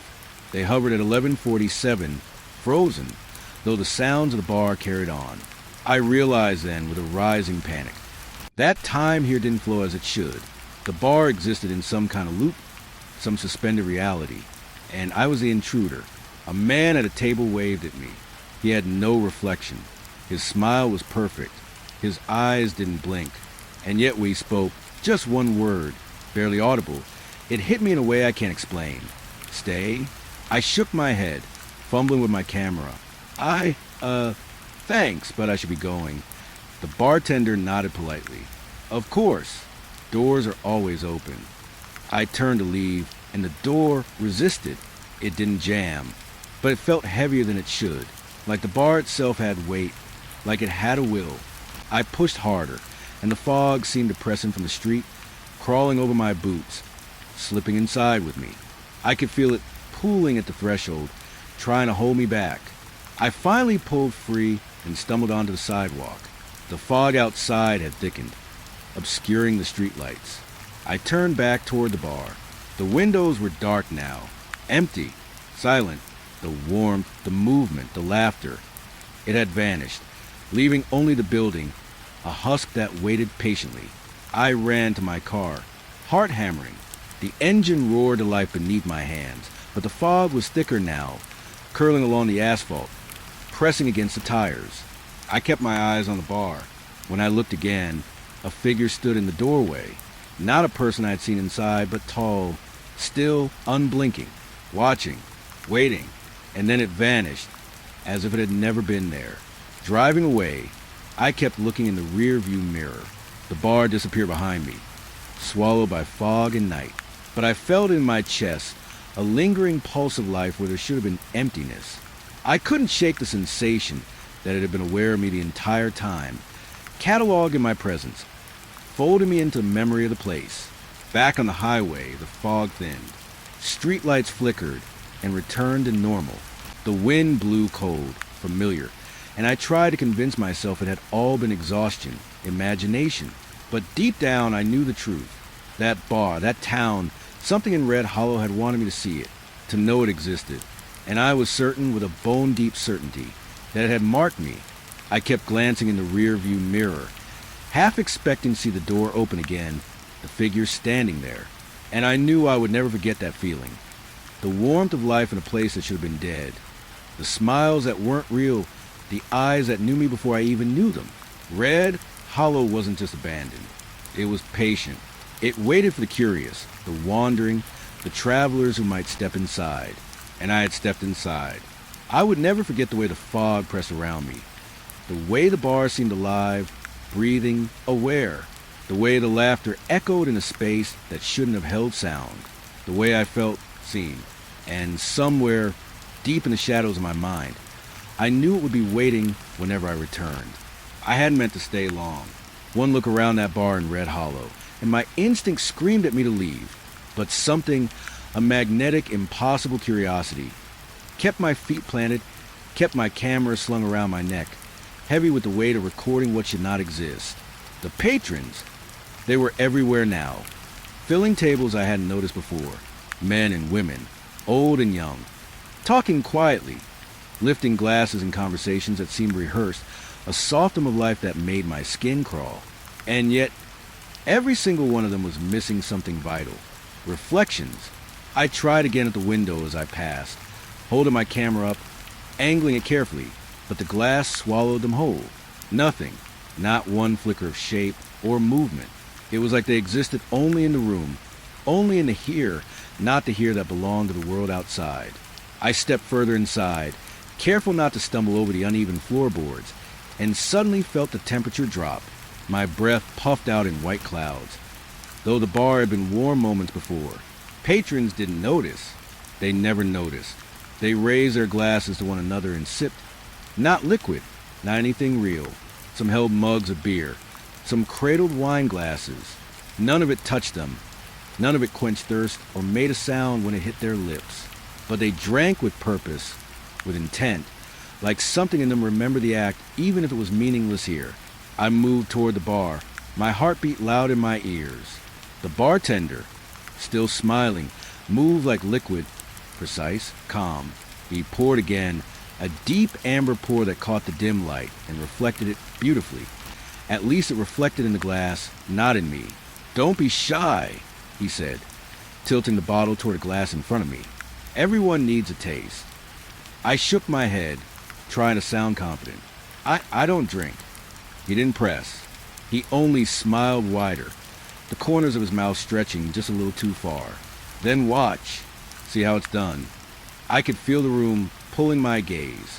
I looked at a table near the far corner, where a man sat alone. He had a mug of something dark in his hands. He lifted it slowly, held it to his lips, and drank. The liquid never moved. It didn't ripple. His throat didn't contract. Yet, somehow, I felt the weight of that act. A memory of taste, a memory of warmth. My stomach knotted. I couldn't look away. I wandered between tables, careful to keep a distance.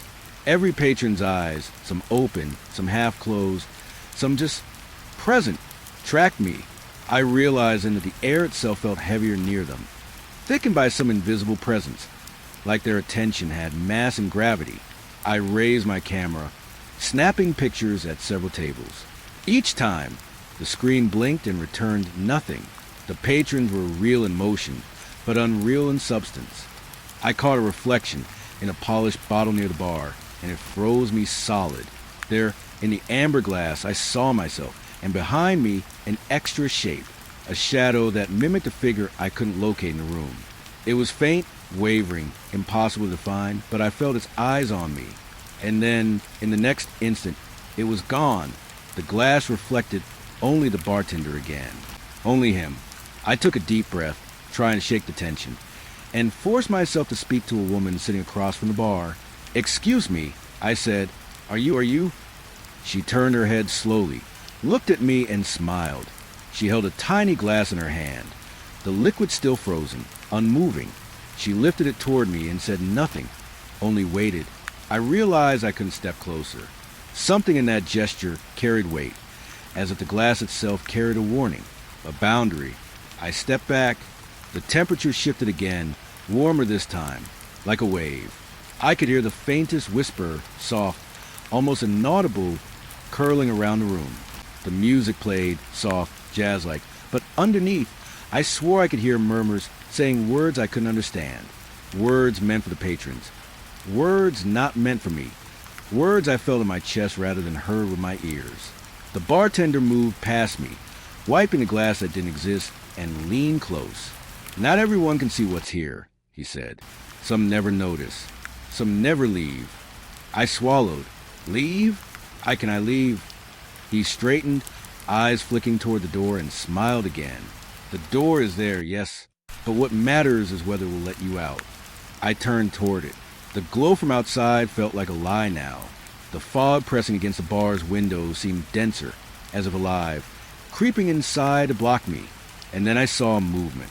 Across the tables, a figure stood, not walking, not raising glass, just standing.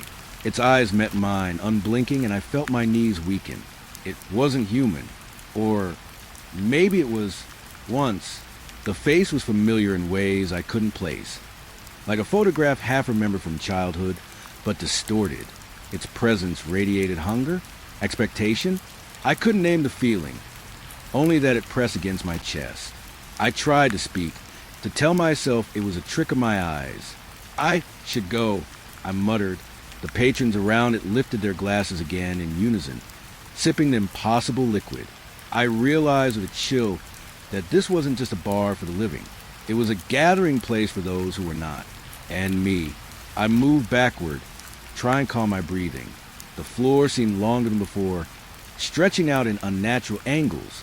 The lights flickered ever so slightly, and the music changed. Slower now, mournful. I could hear the echo of footsteps. Mine? No. Something following. Something moving without sound. The bartender caught my eye once more. "They can't leave. Not anymore," he said softly. "But you still have a choice. For now." I realized the air was thick with something I couldn't define. Heat from nowhere, cold from nowhere, smells that were impossible. Like earth after rain, like metal, like burning paper. All at once. The patrons drank silently, watched silently, existing in a rhythm I was not part of. I fumbled for my camera again, snapping images frantically. Each time, the screen blinked empty. No evidence of them, no proof. Only shadows where there should have been light. Only air where there should have been presence.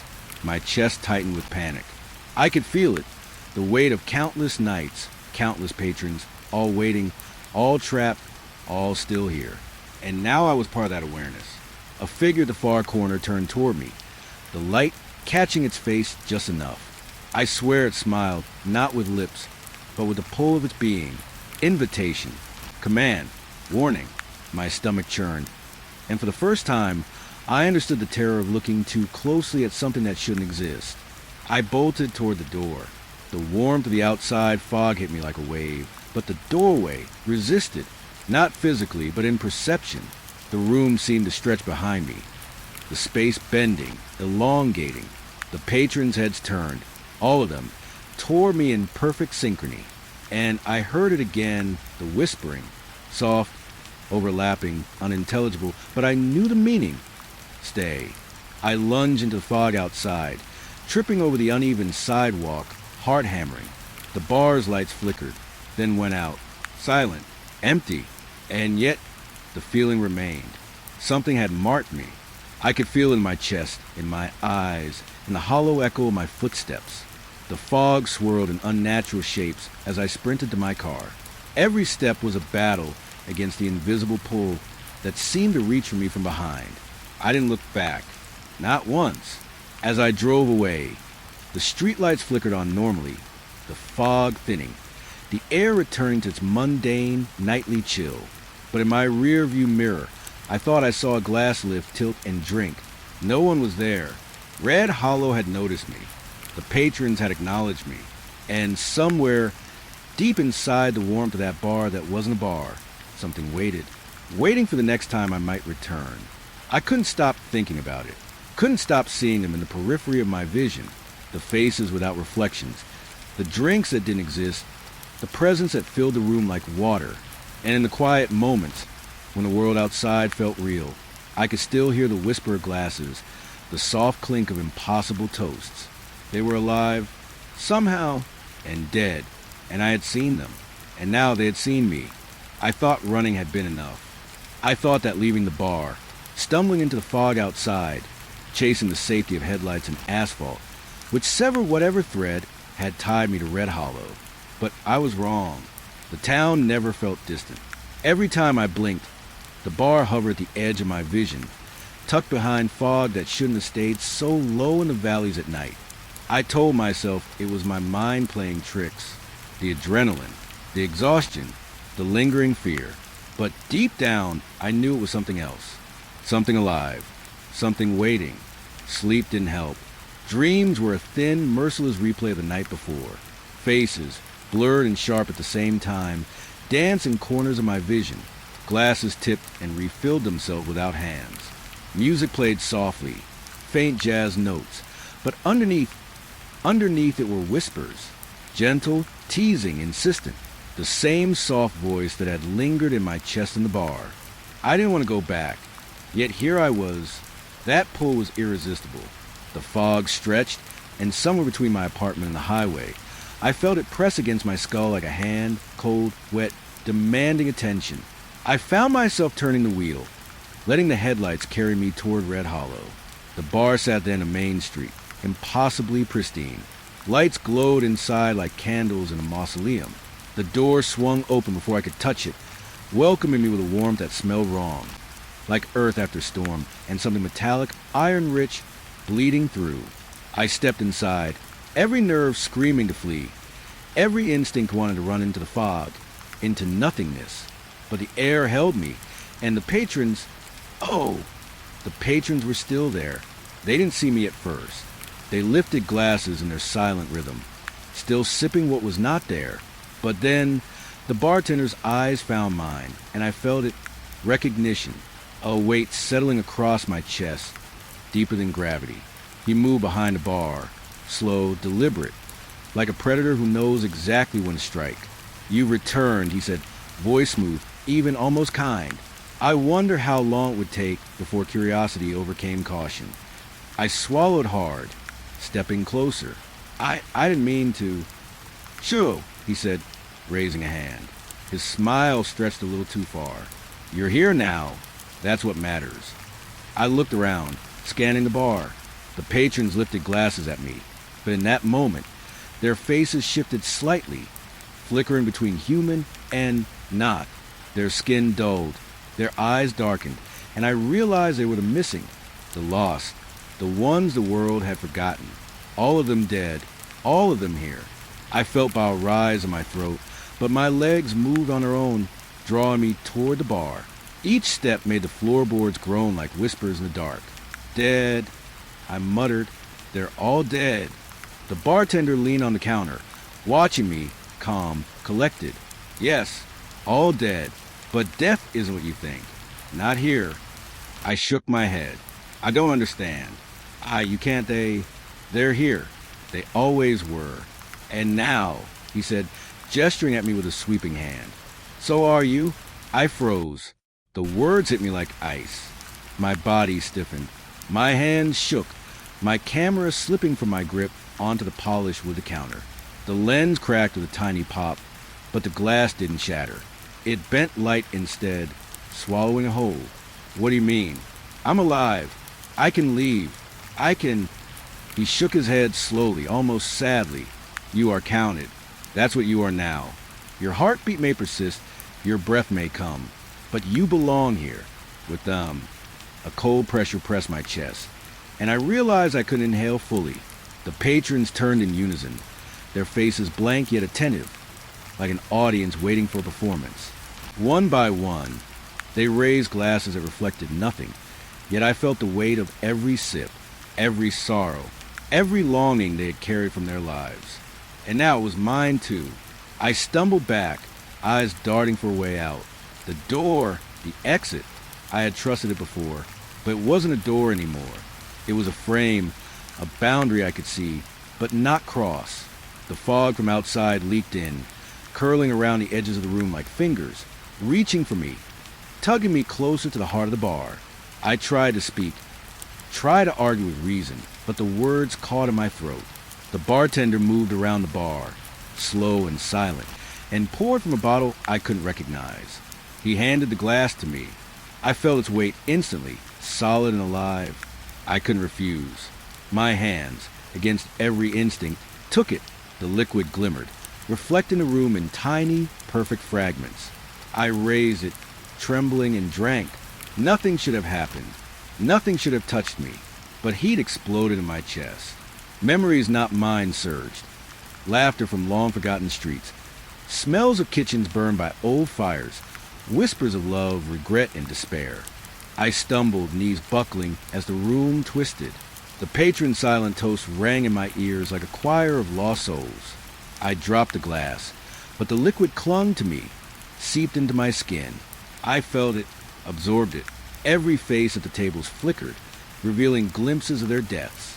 Some were violent, some quiet, some mournful beyond words. They had waited, they had watched, and now they had accepted me. I wanted to scream, to fight, but no sound left me. My voice was swallowed. The bartender's smile widened. The night doesn't end here, he said. Not for any of us. You'll learn eventually that time is a courtesy outside these walls. Here, there's only presence, only observation, only being. I stumbled toward the back, toward the fog-tinged windows. The outside world blurred, lights twisted, streets extended endlessly, shadows stretching into impossible shapes.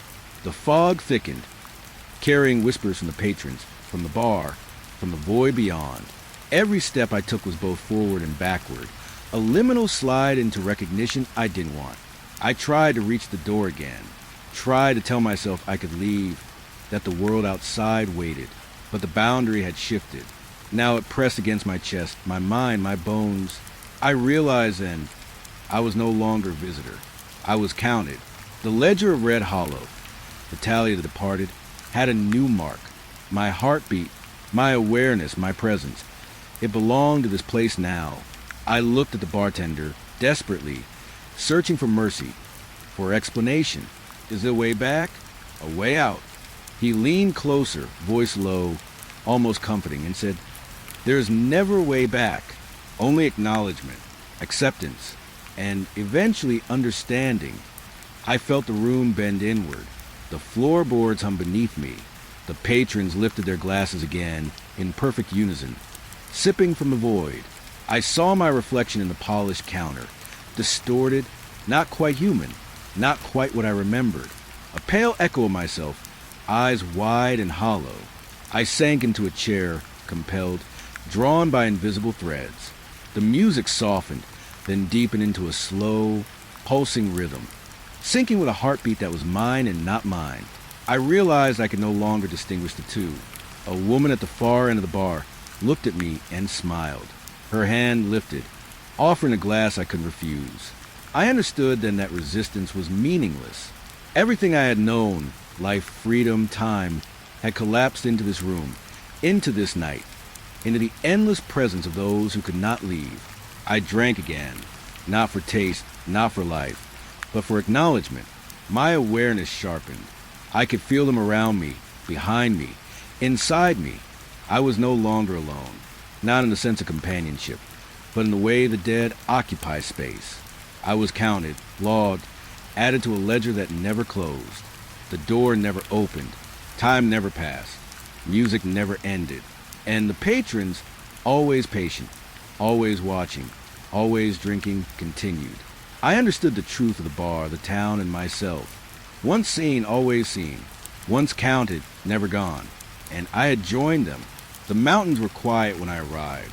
Not the kind of quiet that lets you hear birds or wind rustling through pine needles, but a heavy, expectant silence that pressed against the car like a weight. My GPS of the town was active, but the road narrowed, cracked, and then simply ended at a cluster of buildings that looked forgotten. I pulled over, the tires crunching on gravel, and stepped out. Rain had started. Thin at first, sliding down the slopes like silver ribbons. The smell of wet earth filled my nostrils, but beneath it was something else. Something metallic, faint, almost like iron, and it made my stomach knot. The town looked normal enough at first. Wooden buildings with peeling paint, rusted signs swinging in the wind, mailboxes at the edge of the road. But there was no movement, no life. I waited, half expecting a dog to bark, a car to hum in the distance, but there was nothing. I checked the GPS again. Yes, Maple Ridge, active population, 74. I laughed bitterly. 74? There was no one here. Not even a single silhouette behind the cracked windows. Only the steady patter of rain and the faint creak of a sign swinging in the wind. I shrugged and slung my satchel over my shoulder. Temporary assignment. Just deliver the mail. Check the boxes. It was routine. A quiet night shift in a quiet town. Nothing could go wrong. I started with the closest mailbox. It was empty, save for a single letter with a blue stamp. I held it in my hand, studying the envelope. My name wasn't on it, but the handwriting made me hesitate. It wasn't familiar. Not exactly. It felt deliberate, insistent, like it knew I would see it. I shook it off and moved to the next house. Number 12 Maple Street. The front door was ajar. The hinges groaned softly as I nudged it with my shoulder, pushing the envelope through the slot. Inside, the darkness seemed too heavy. Shadows clung to corners of the room, stretching along the walls like fingers. I caught a glimpse of something, just a flicker, a reflection on the glass of a picture frame. Something moved, but when I blinked, there was nothing. The wind picked up, rattling the door. I stepped back, heart hammering. Just the wind, I muttered to myself, but the cold that slid along my spine said otherwise. I could feel eyes, though I knew no one was here to watch. House after house, mailbox after mailbox. It was the same, empty, silent, except for the letters. I started noticing a pattern. Some were addressed to residents I had never heard of, names that didn't exist in any record I could check on my handheld. I tried not to think about it, but the unease grew. At number 22 Maple Street, I noticed a mailbox was already open. Inside, instead of mail, there was a single card folded neatly. I pulled it out. Black ink on cream cardstock, cursive handwriting. Do not leave. They are watching. A shiver ran down my spine. My pulse quickened. They... who? I whispered to the empty air. No answer. Only the wind carrying the faint scent of something like smoke. Something burned, lingering in the shadows. I left the card and moved on, convincing myself it was a prank or some leftover joke from the last carrier. But then I realized all the houses had no footprints leading to them. No tire marks. No signs of life at all. And yet, the doors weren't locked. The fog rolled in from the valley, thick and wet, curling around the corners of the buildings. I could barely see the next mailbox now. I squinted through the gray, the rain making patterns on my glasses that didn't match the drizzle. There was a figure, I thought, at the edge of the fog. Just a shadow. Pale, thin, unmoving. My stomach dropped. I told myself it was a trick of the light, a tree branch, anything. But when I took a step closer, the shadow shifted slightly, though not enough to seem human. A shudder passed through me. My hands gripped the satchel tighter. The letters in my bag felt heavier. Suddenly, like they carried more than paper and ink. Number 31 Maple Street. The mailbox rattled violently as I approached, though the wind was calm here. The letters inside were stacked neatly, each addressed to someone who had no home, no life, no record anywhere. I could feel a pulse in the paper, a vibration faint but persistent, as if the town itself were breathing through these envelopes. I reached for them, and the temperature dropped suddenly. My breath came out in clouds. I felt eyes at my back, not just at the mailbox, not in a window, everywhere. I turned slowly, scanning the fog, the houses, the darkened streets. Nothing moved, and yet I knew I wasn't alone. The rain intensified, hammering the rooftops and the asphalt in unnatural bursts. It wasn't wind-driven. It was directed, almost conscious. The drop struck my shoulders like cold nails, yet some slid down my back as if avoiding me. The sensation made my skin crawl. I stepped back from the mailbox.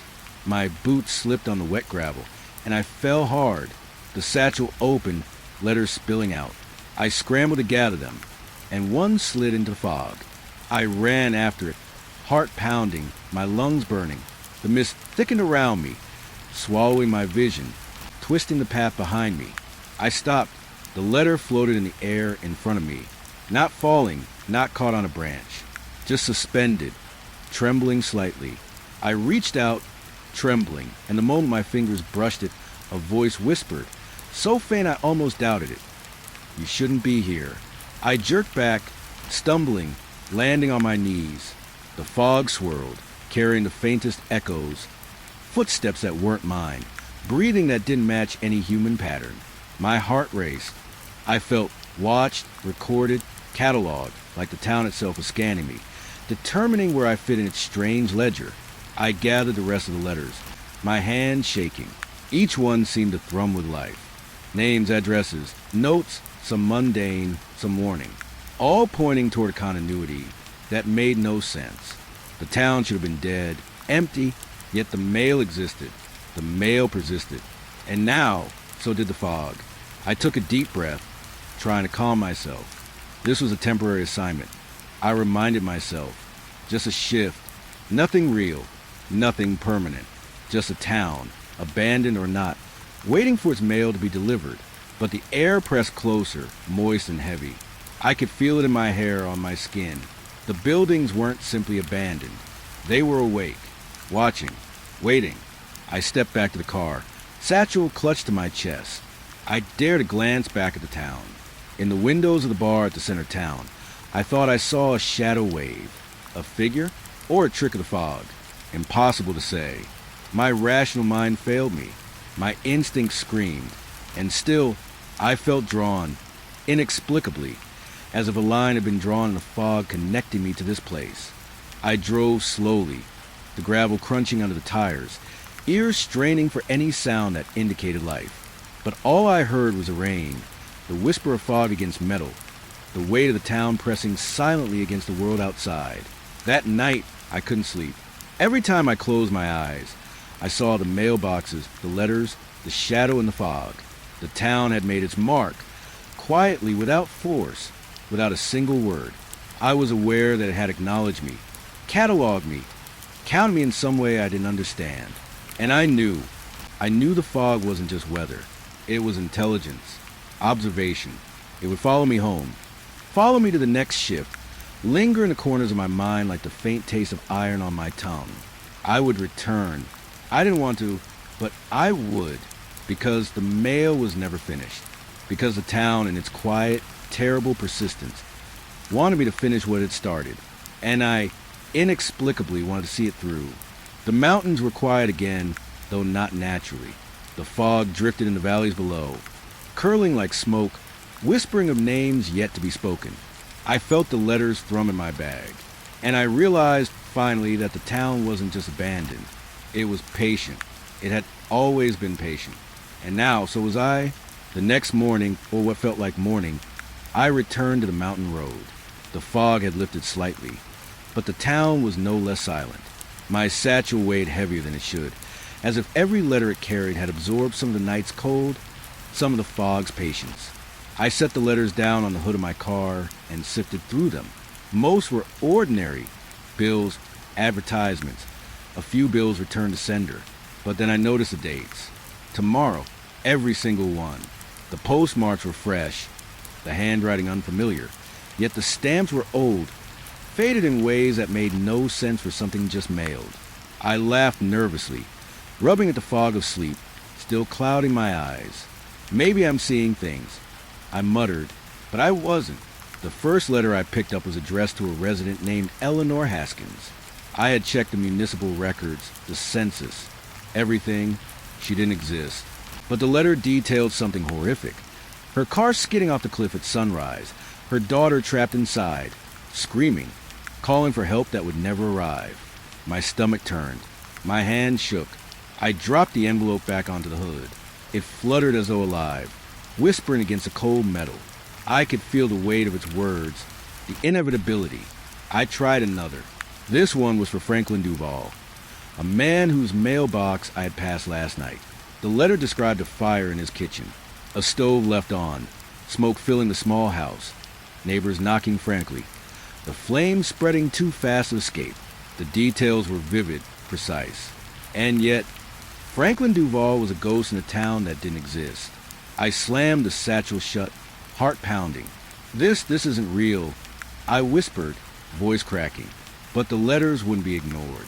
I felt their insistence, a pull toward the street, toward the mailbox of number 22. I approached it carefully. The rain had started again, soft at first, then hammering against the asphalt with deliberate rhythm. I glanced around. No one, only the town silent, watching. I slid the first letter into the slot. The second followed. Each one seemed heavier than the last, carrying a weight I could not lift. Then I noticed a new one resting on top of a pile. I hadn't seen it before. It was addressed to me. I froze. My name was written clearly, neatly, in black ink. The postmark dated tomorrow. My hands shook as I reached for it. I didn't want to open it. I didn't want to see what it said. And yet, I could not. The envelope split easily under my fingers. Inside, a single sheet of paper, typed, precise, chilling in its simplicity. Do not leave the town tonight. You will not return. I laughed, sharp and hollow, thinking it was some kind of prank, but the hair on my arm stood on end. The words weren't just instructions. They were warnings, and not suggestions. I glanced around the empty street. The fog had returned in patches, curling around the corners of the buildings like fingers reaching for me. I could feel it watching, waiting for my next move. The letters continued to arrive, almost instantly, though I had not seen a mail carrier, a hand, or even a delivery vehicle. One appeared on the ground by my feet. Another slid under the mailbox's slot, bending slightly as though aware of my hesitation. Each letter contained more than mundane news. They were filled with reports, missing people, accidents, arguments that would erupt, animals gone missing, items misplaced, windows shattering. All of it precise. All of it dated for tomorrow. I tried to rationalize it. Maybe some elaborate prank. Maybe someone in town had been playing a long game, sending letters in advance, predicting events in a way I couldn't understand. But the more I read, the less plausible that seemed. The events were small, personal, impossibly specific, and yet they were all true, or they would be, according to the letters. One letter described a man who lived 3 streets over being struck by a falling branch. The exact time of day, the angle of the fall, the color of his shirt. I hadn't even seen him. I didn't know his name. And yet it was here. I could almost feel the inevitability pressing down on me, like the rain, like the fog, like the town itself. I set the letters down, hands trembling. My instinct screamed at me to leave, to drive back down the mountain road, and never look back. But my body refused. I felt tethered, as if each envelope had wrapped a strand of invisible thread around me. Pulling away felt impossible. Then I heard it, not a sound in the conventional sense, a vibration in the air, low and deliberate, like a breath behind me. I turned sharply, eyes scanning the street, the houses, the shadows. Nothing, but I knew I was not alone.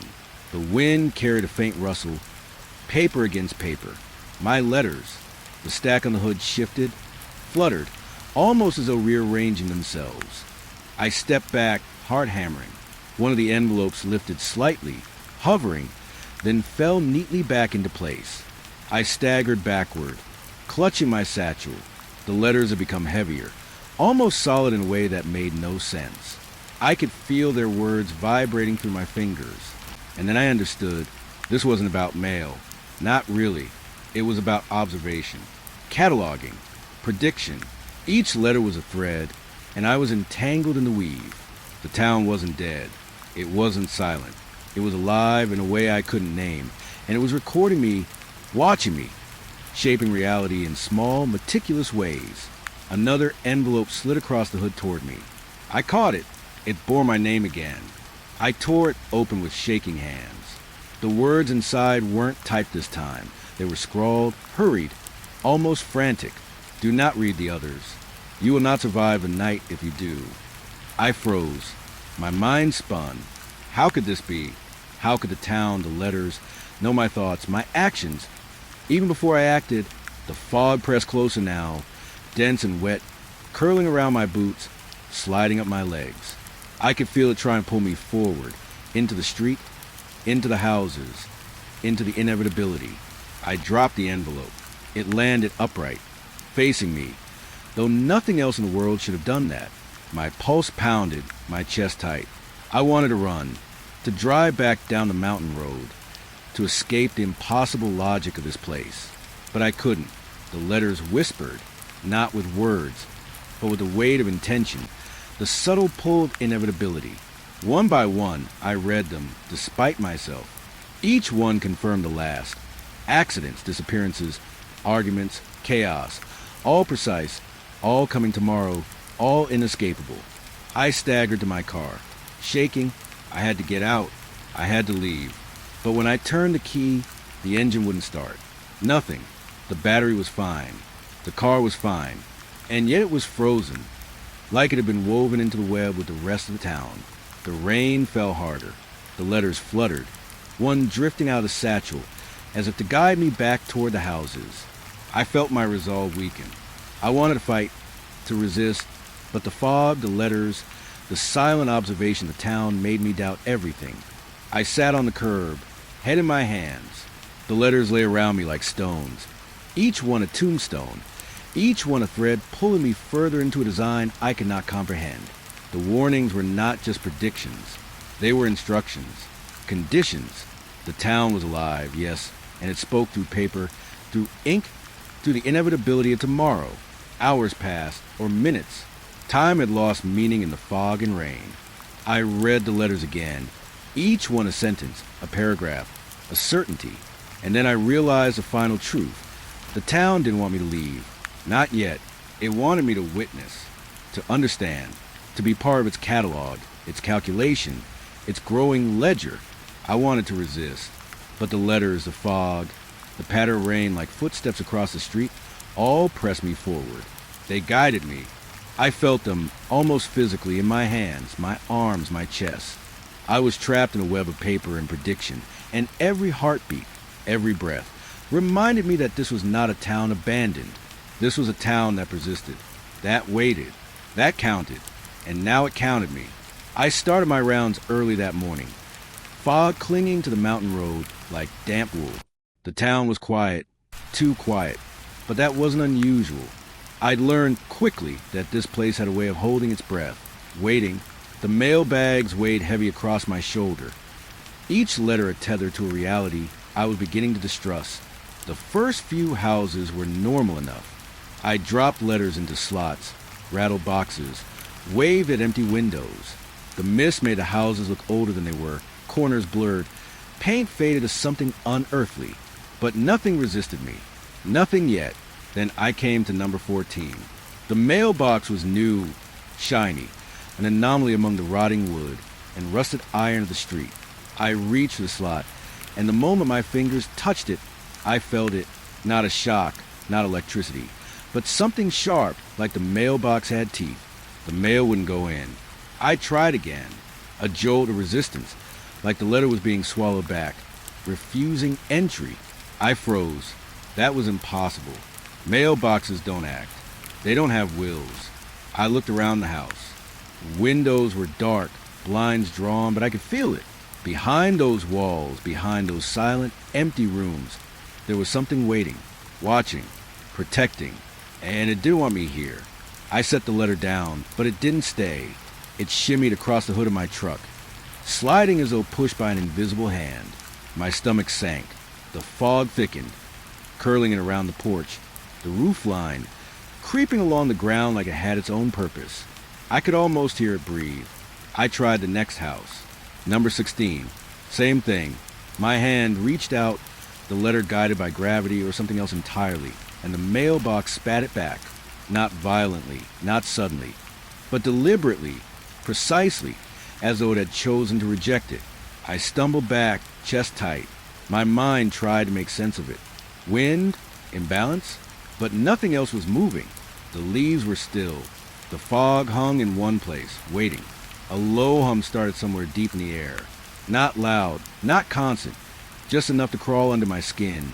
My fingers tingled. My breath came out fast.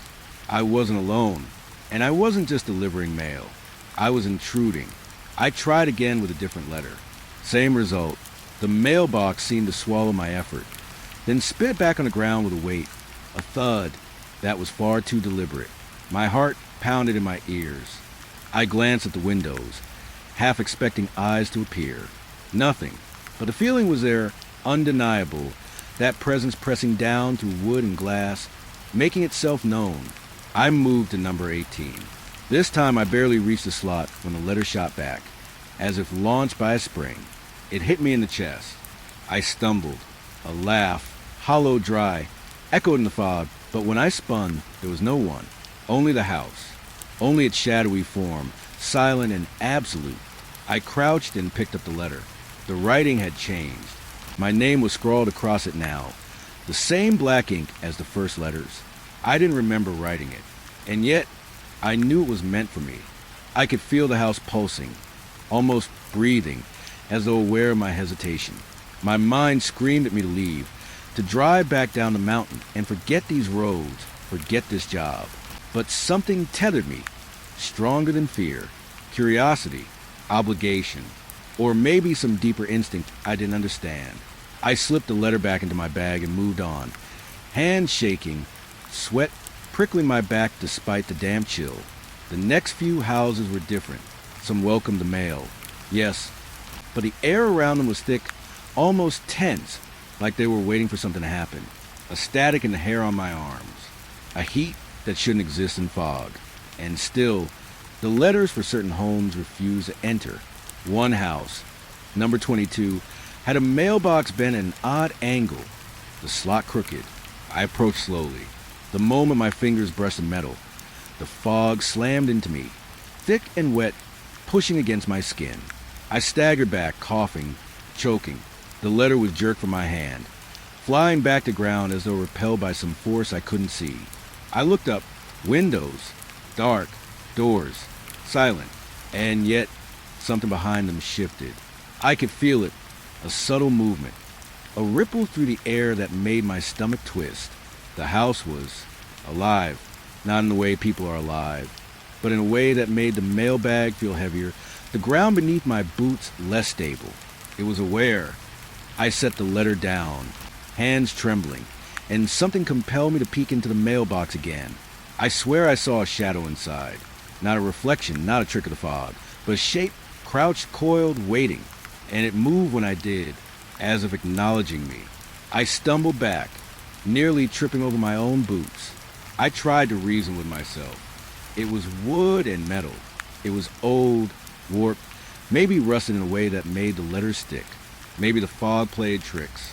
Maybe I was imagining it, and yet I could feel it. Every hair on my body stiffened in recognition. I wasn't imagining the presence.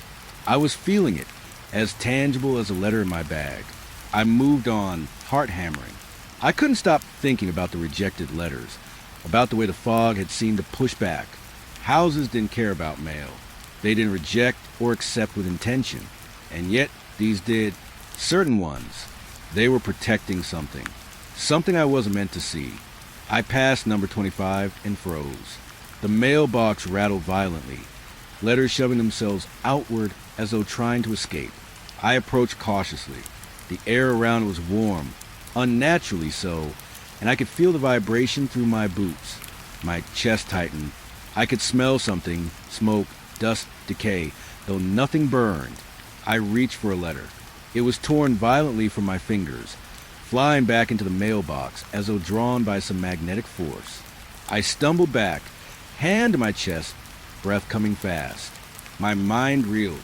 This wasn't normal, not in any way I understood. I tried another house, number 30. The mailbox was empty. I set the letters in anyway. They disappeared, sinking into the slot, and a chill swept across my back, like a hand brushing my spine. I jumped, shivering. It was gone, or so I thought. Later, when I checked my bag, that letter had returned. Folded, precise, scrawled with my name. My name, again. I couldn't explain it. I couldn't comprehend how it had returned, how it had moved, how the town was manipulating the letters, the mail, the very reality around me. The more I delivered, the heavier the bag became. I could feel it pulling at my shoulder, at my arms, at my thoughts. Each house seemed to count me, judge me, evaluate whether I belonged here, whether I was ready to see what lay beyond the walls, beyond the mail. I wasn't delivering mail anymore. I was delivering myself. The fog pressed thicker now, sliding under doors, curling around the mailbox at number 14. I stopped, hands shaking, sweat mixing with the damp mist. I wanted to turn back. I wanted to drive down the mountain and pretend this job didn't exist. But some instinct, some whisper in my mind, told me I couldn't leave. Not yet. The mailboxes that refused delivery had become more than obstacles. They were sentinels, guardians of secrets too vast for me to comprehend. And I, with my letters, my hands, my trembling curiosity, was intruding. By the time I finished my rounds, the sky had darkened unnaturally. The fog thickened to a soup, blurring the houses into shadowed shapes. The letters in my bag shifted, rustling, almost alive. I realized with a sinking horror that tonight the mail would not rest, and neither would the houses. I drove back slowly, clutching the satchel, glancing at every shadow, every window. I could feel them watching, waiting, knowing. I didn't understand how or why, but I knew. Certain homes rejected, resisted, and the letters obeyed forces beyond me. I was not just a mail carrier anymore. I was a witness, a participant, a part of the town's impossible geometry, where letters, fog, and walls conspired in silence. I stopped at the edge of town, the last mailbox I'd tried, the first one that rejected me this morning. Flickered in the distance, a shadow against the mist. I could feel its gaze, its awareness, its patience. I wanted to leave. I wanted to run. But even as I gripped the wheel, I felt the letters shift in my bag. They weren't done with me. Not yet. And I knew, in the deepest part of myself, that the houses weren't just protecting something. They were teaching me, waiting for me to understand the rules, waiting for me to see.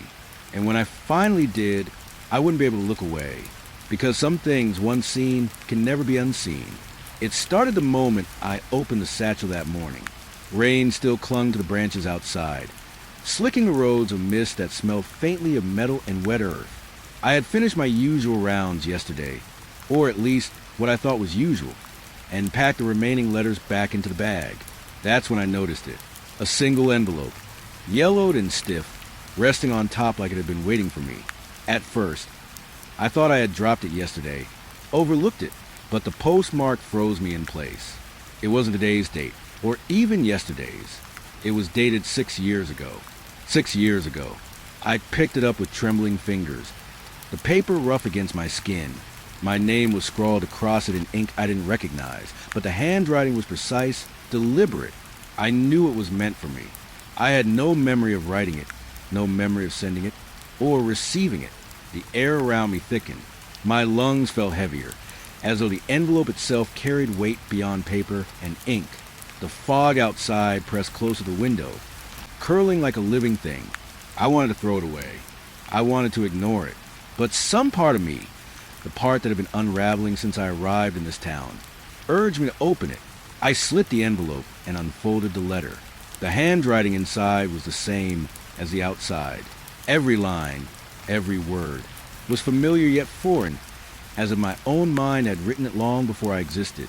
And the words chilled me. Do not trust the houses. Do not trust the fog. It watches. It waits. They are not empty. You are not alone.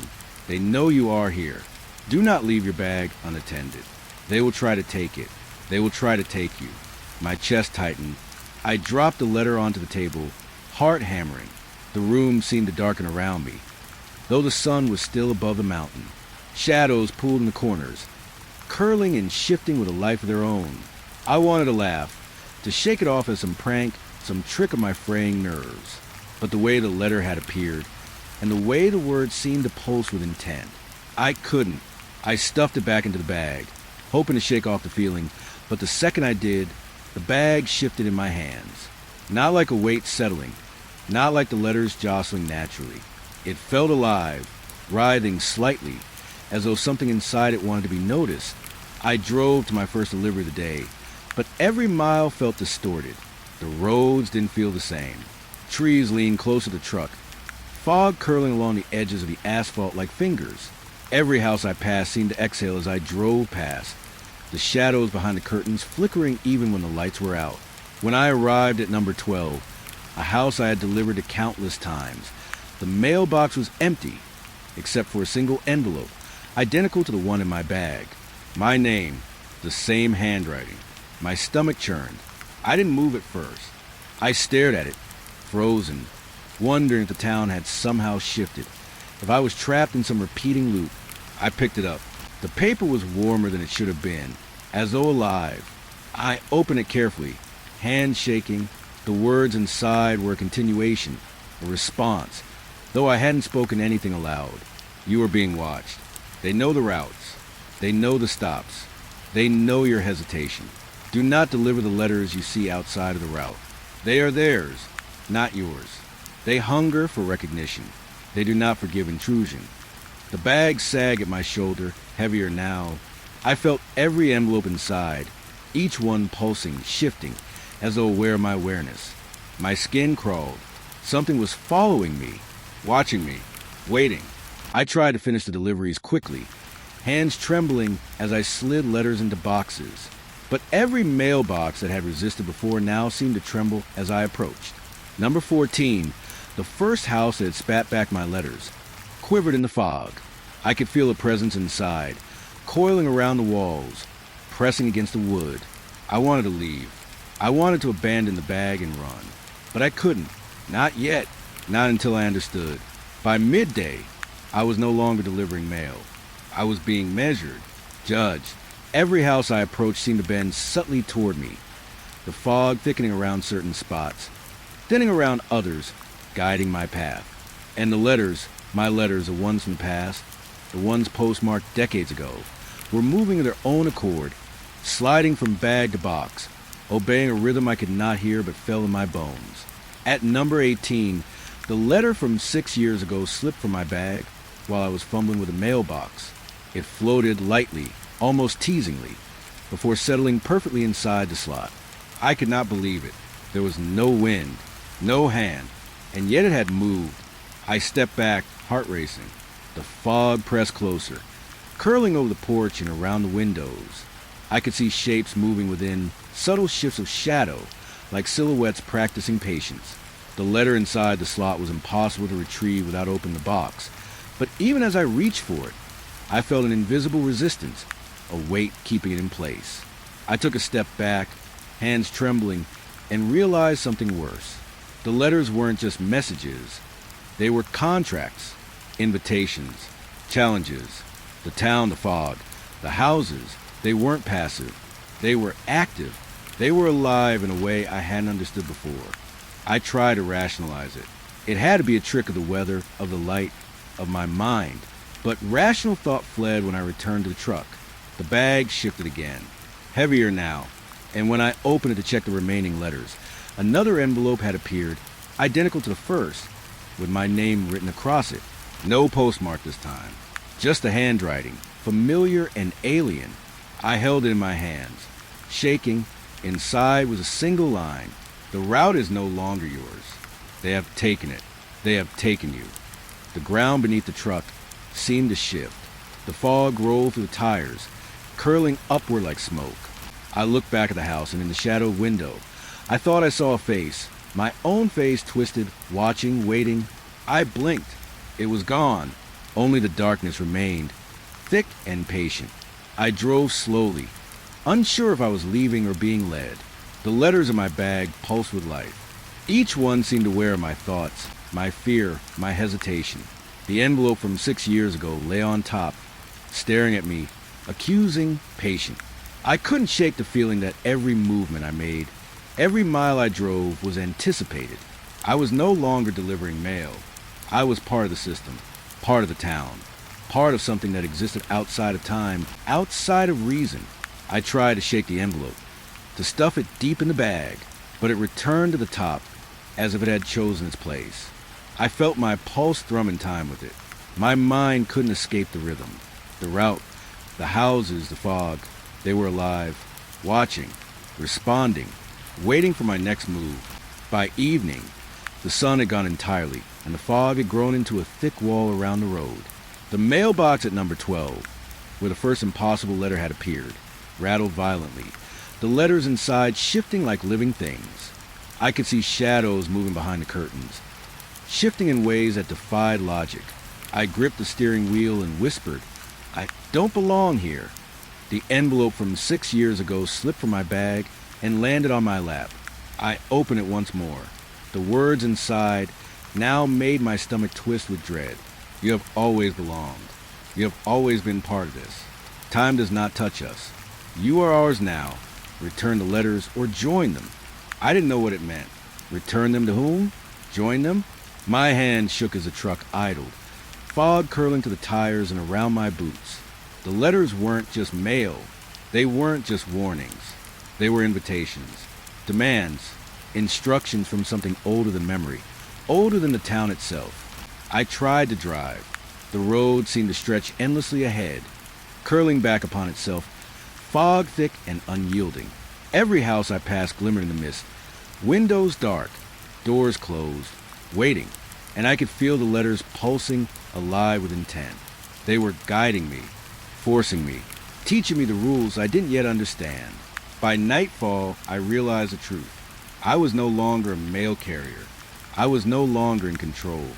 The letters, the houses, the fog, they had me, and the envelope dated 6 years ago. The one addressed to me, postmarked from a past I hadn't lived, had confirmed it. I wasn't just delivering mail anymore. I was delivering myself, piece by piece, into something beyond time, beyond understanding, something patient, ancient, and awake. And as I drove deeper into the fog, clutching the bag, I knew it was only a matter of time before the next envelope appeared. One I would not be able to ignore, because in this town, the mail always returns. I've worked nights in the archive for years. The hum of the fluorescent lights, the faint smell of old paper and dust, the quiet rhythm of cataloging. I thought I understood it, thought I could handle it, until last week when the first anomaly appeared. It was a file labeled Claremont, population 43. I remember that town. I'd walked its streets on a road trip years ago. It wasn't small, not 43 people. The number didn't match anything in my memory.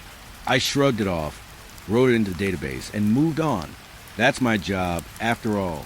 I catalog, I log, I preserve. I don't question. But when the next folder slid out from the shelf, almost as if it had shifted on its own, I noticed a pattern. Towns I had never heard of, yet their files were detailed, precise.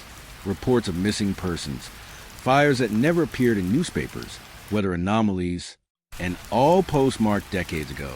Some of the towns, maps erased, places forgotten, wiped from record. Yet here they were, meticulously documented. I pressed play on the audio recorder attached to the file. The hiss of tape filled the archive room, mingling with the faint whir of the AC. A voice began, steady and clipped, reporting the usual town census, street layouts, and names of residents. But something was off. The voice listed residents I knew had never existed, or perhaps had existed and vanished. There were dates of births, deaths, marriages, notes about professions, neighbors, even complaints filed with city councils. It was impossibly thorough. I leaned back in my chair, rubbing my temples. This had to be a misfile, an old project someone abandoned. Yet the more I listened, the more I noticed the subtle inconsistencies. The voice didn't pause where a human would, didn't stumble over a name. It corrected itself mid-sentence. Though I had no recollection of the initial phrasing, it was as if it knew I was listening. The next file I cataloged was even stranger. The tape started normally, but halfway through, I swore I heard my own voice whisper a line that I hadn't spoken, a thought I hadn't written. My heart thumped in the quiet archive room. I laughed nervously, telling myself it was fatigue. The nights are long, the hours monotonous. It's easy to start imagining things, but the whispers returned. On the third file, on the fourth, and each time they were more precise, more insistent, not just recording the town, but commenting on me, my methods, the way I cataloged the files, the order I filed the papers. Sometimes the tape even paused, leaving a long silence before the voice resumed, describing my own movements in the dim light. I stopped cataloging for a moment, listening to the faint echo of the voice in the room. I should have unplugged the recorder. I should have walked out, but something kept me there. The compulsion was subtle, like a shadow brushing against the edge of my mind. And the files, I couldn't stop checking them, couldn't stop listening. I began to notice small details I had missed before, dust patterns on the shelves shifting overnight, faint scratches on the edges of cabinets that hadn't been there when I left, a faint warmth in the corners of the room. Sometimes I thought I saw movement at the periphery of my vision, nothing tangible, no one ever there, but always a presence that made my skin crawl. One tape labeled Havenport, 1962, froze me entirely. The voice listed residents, their professions, their birthdays, everything normal. Then it said something I could not reconcile. The archivist is observing. The archivist is seeing. The archivist is being noted. He will become part of the record. I dropped the recorder. The sound of it hitting the metal table seemed deafening. My pulse raced. My hands shook. I told myself it had to be a coincidence, a mislabeling, someone's notes left in the margin of the tape. But deep down, I knew it wasn't. I tried to leave the archive. I reached for the door, but my fingers froze. The door didn't lock, didn't stick, but it felt heavier than it should, like pushing through thick air. I looked around the room. Everything was in place. Nothing had moved. Nothing was out of order. And yet I couldn't shake the feeling that I was being watched, not just by the unseen, but by the files themselves. The next few nights, I worked compulsively. I cataloged every town, every tape, every folder. The voices became more coherent, more directed. They knew my name. They commented on my posture, my breathing, my hesitations. Sometimes I thought they were arguing amongst themselves, correcting one another's recordings. Sometimes I thought they were laughing, quietly, beneath the hum of the fluorescent lights, beneath the scratch of pen on paper, beneath the mechanical whir of fans. And then I noticed the anomalies, reports of events I had no memory of, letters written from people I had never met, whether patterns that made no sense, fires that destroyed towns that were still marked on maps as perfectly fine, bridges collapsed that I had driven across yesterday, names of people, neighbors, friends, strangers, all mixed into these files as if time itself had fractured.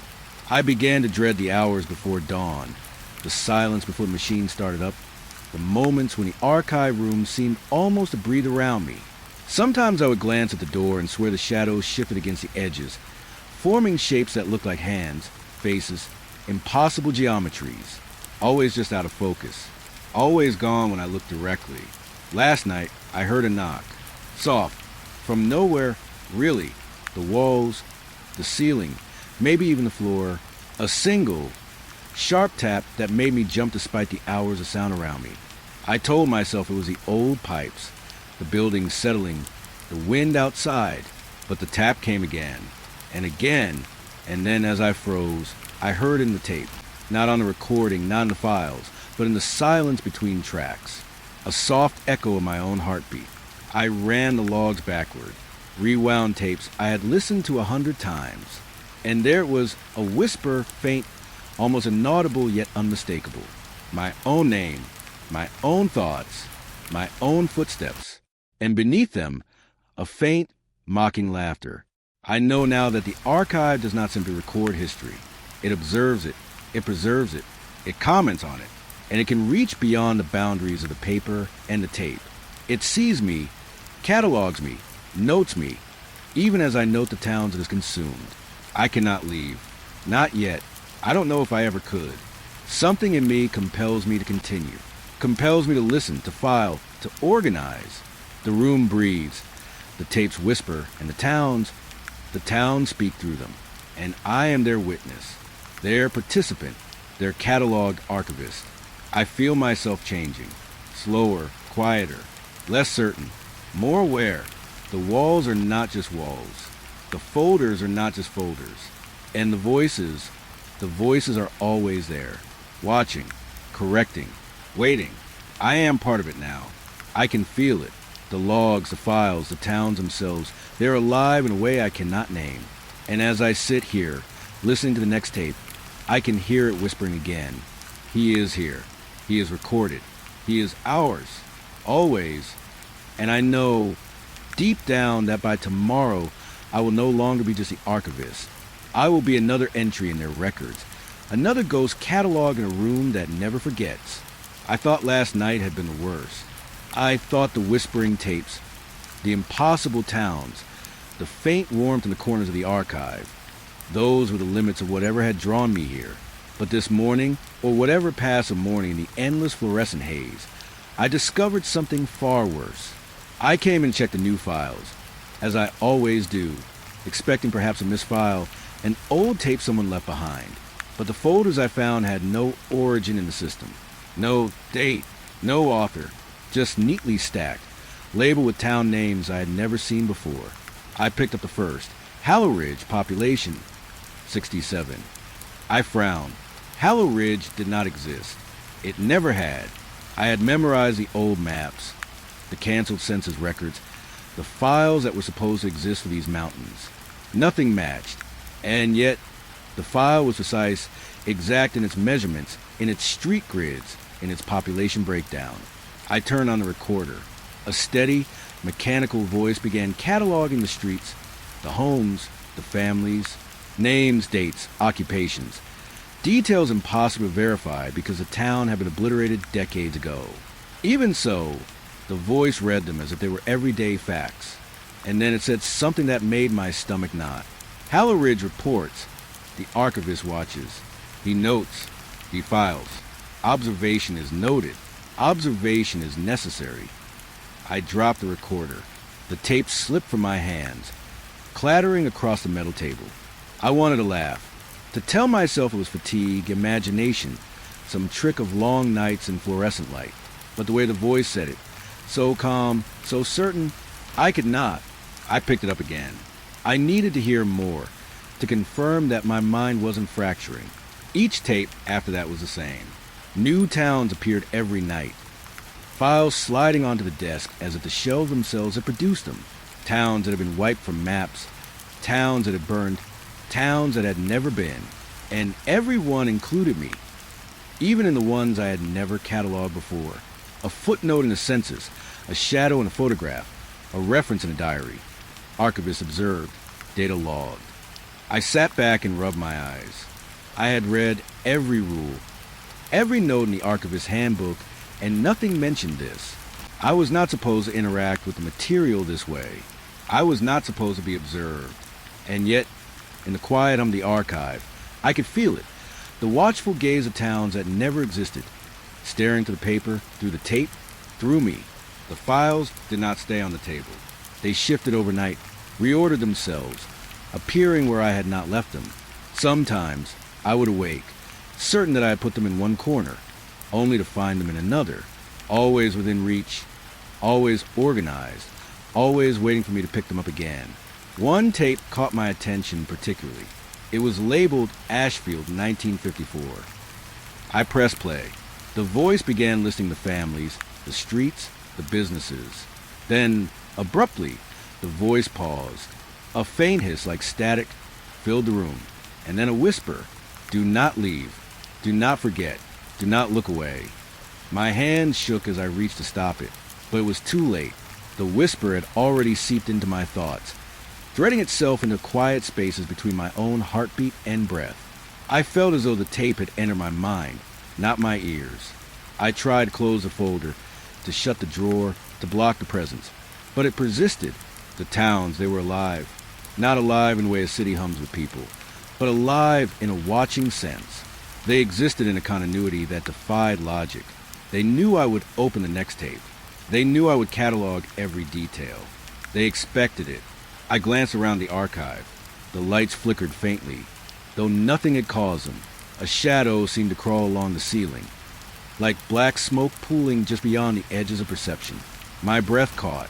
I told myself it was nothing, a trick of fatigue, a trick of the fluorescent lights, of the monotony of being alone with hundreds of erased towns. But the files moved again, slowly, almost imperceptibly as I stepped back. One folder, the Hallow Ridge one, shifted closer to the edge of the table, as though nudged by invisible fingers. I should have left then. I should have run. But I didn't. I couldn't.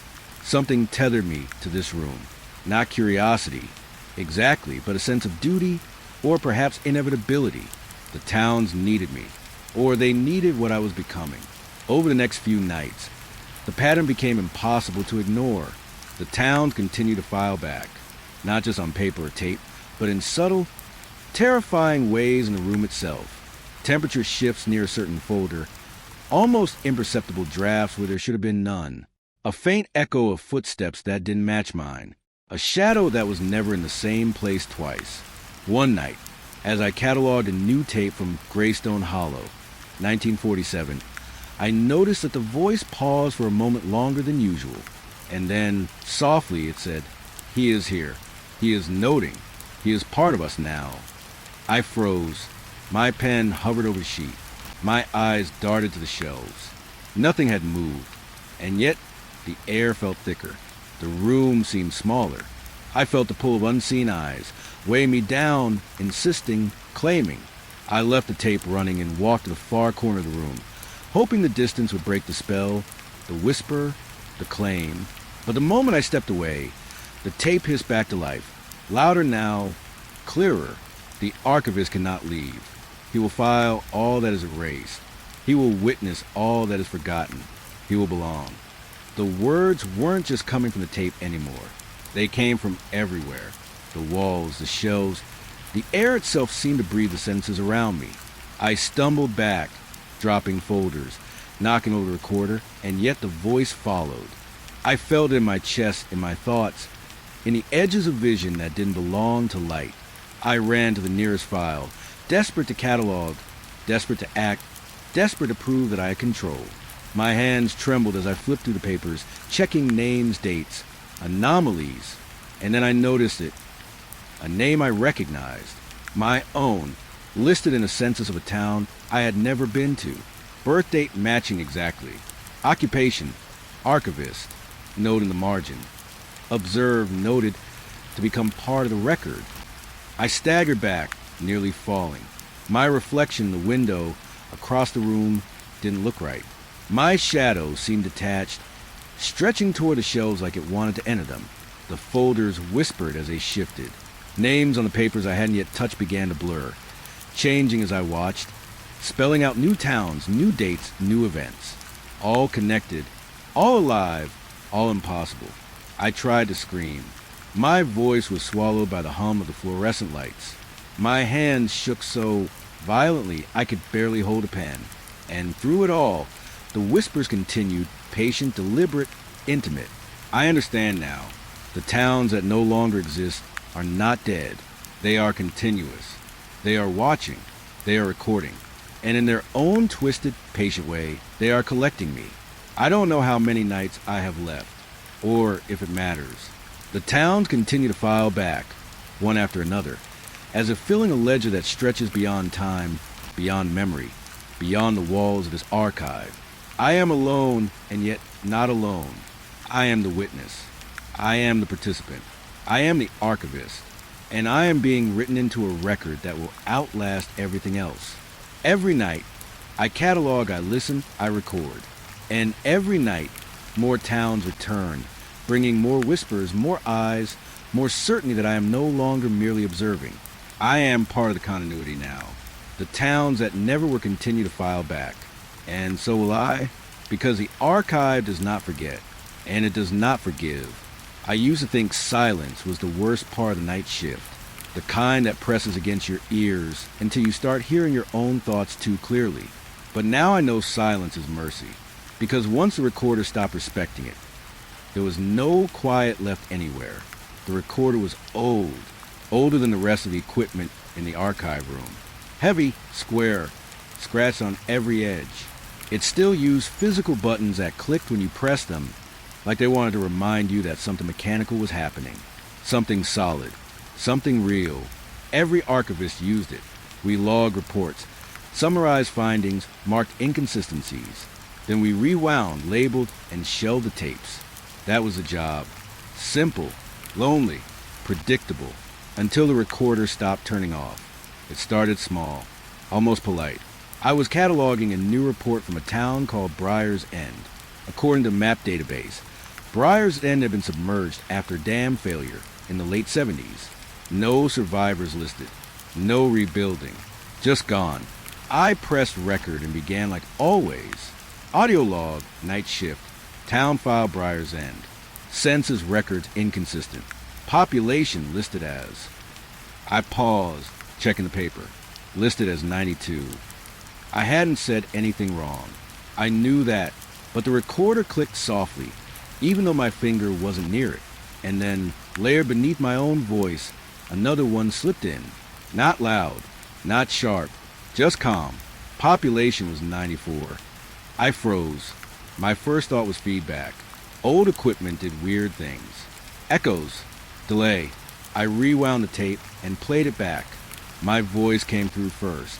Then, clear as anything, the second voice followed. Population was 94. It didn't sound like me. It didn't sound like anyone I knew. I stared at the recorder for a long time after that. The red light was off. The room was still. The shelves didn't move. The air didn't change. I told myself it was contamination. Someone else's tape recorded over. A mistake made years ago. That explanation lasted until the recorder spoke again. Later that night, I was logging a structural report. I hadn't spoken in almost 5 minutes. I was just reading, flipping pages, thinking through the details in my head. I was thinking about the schoolhouse listed on page 3. I remember the thought clearly. I remember not saying it out loud. That doesn't match the blueprint. The recorder clicked.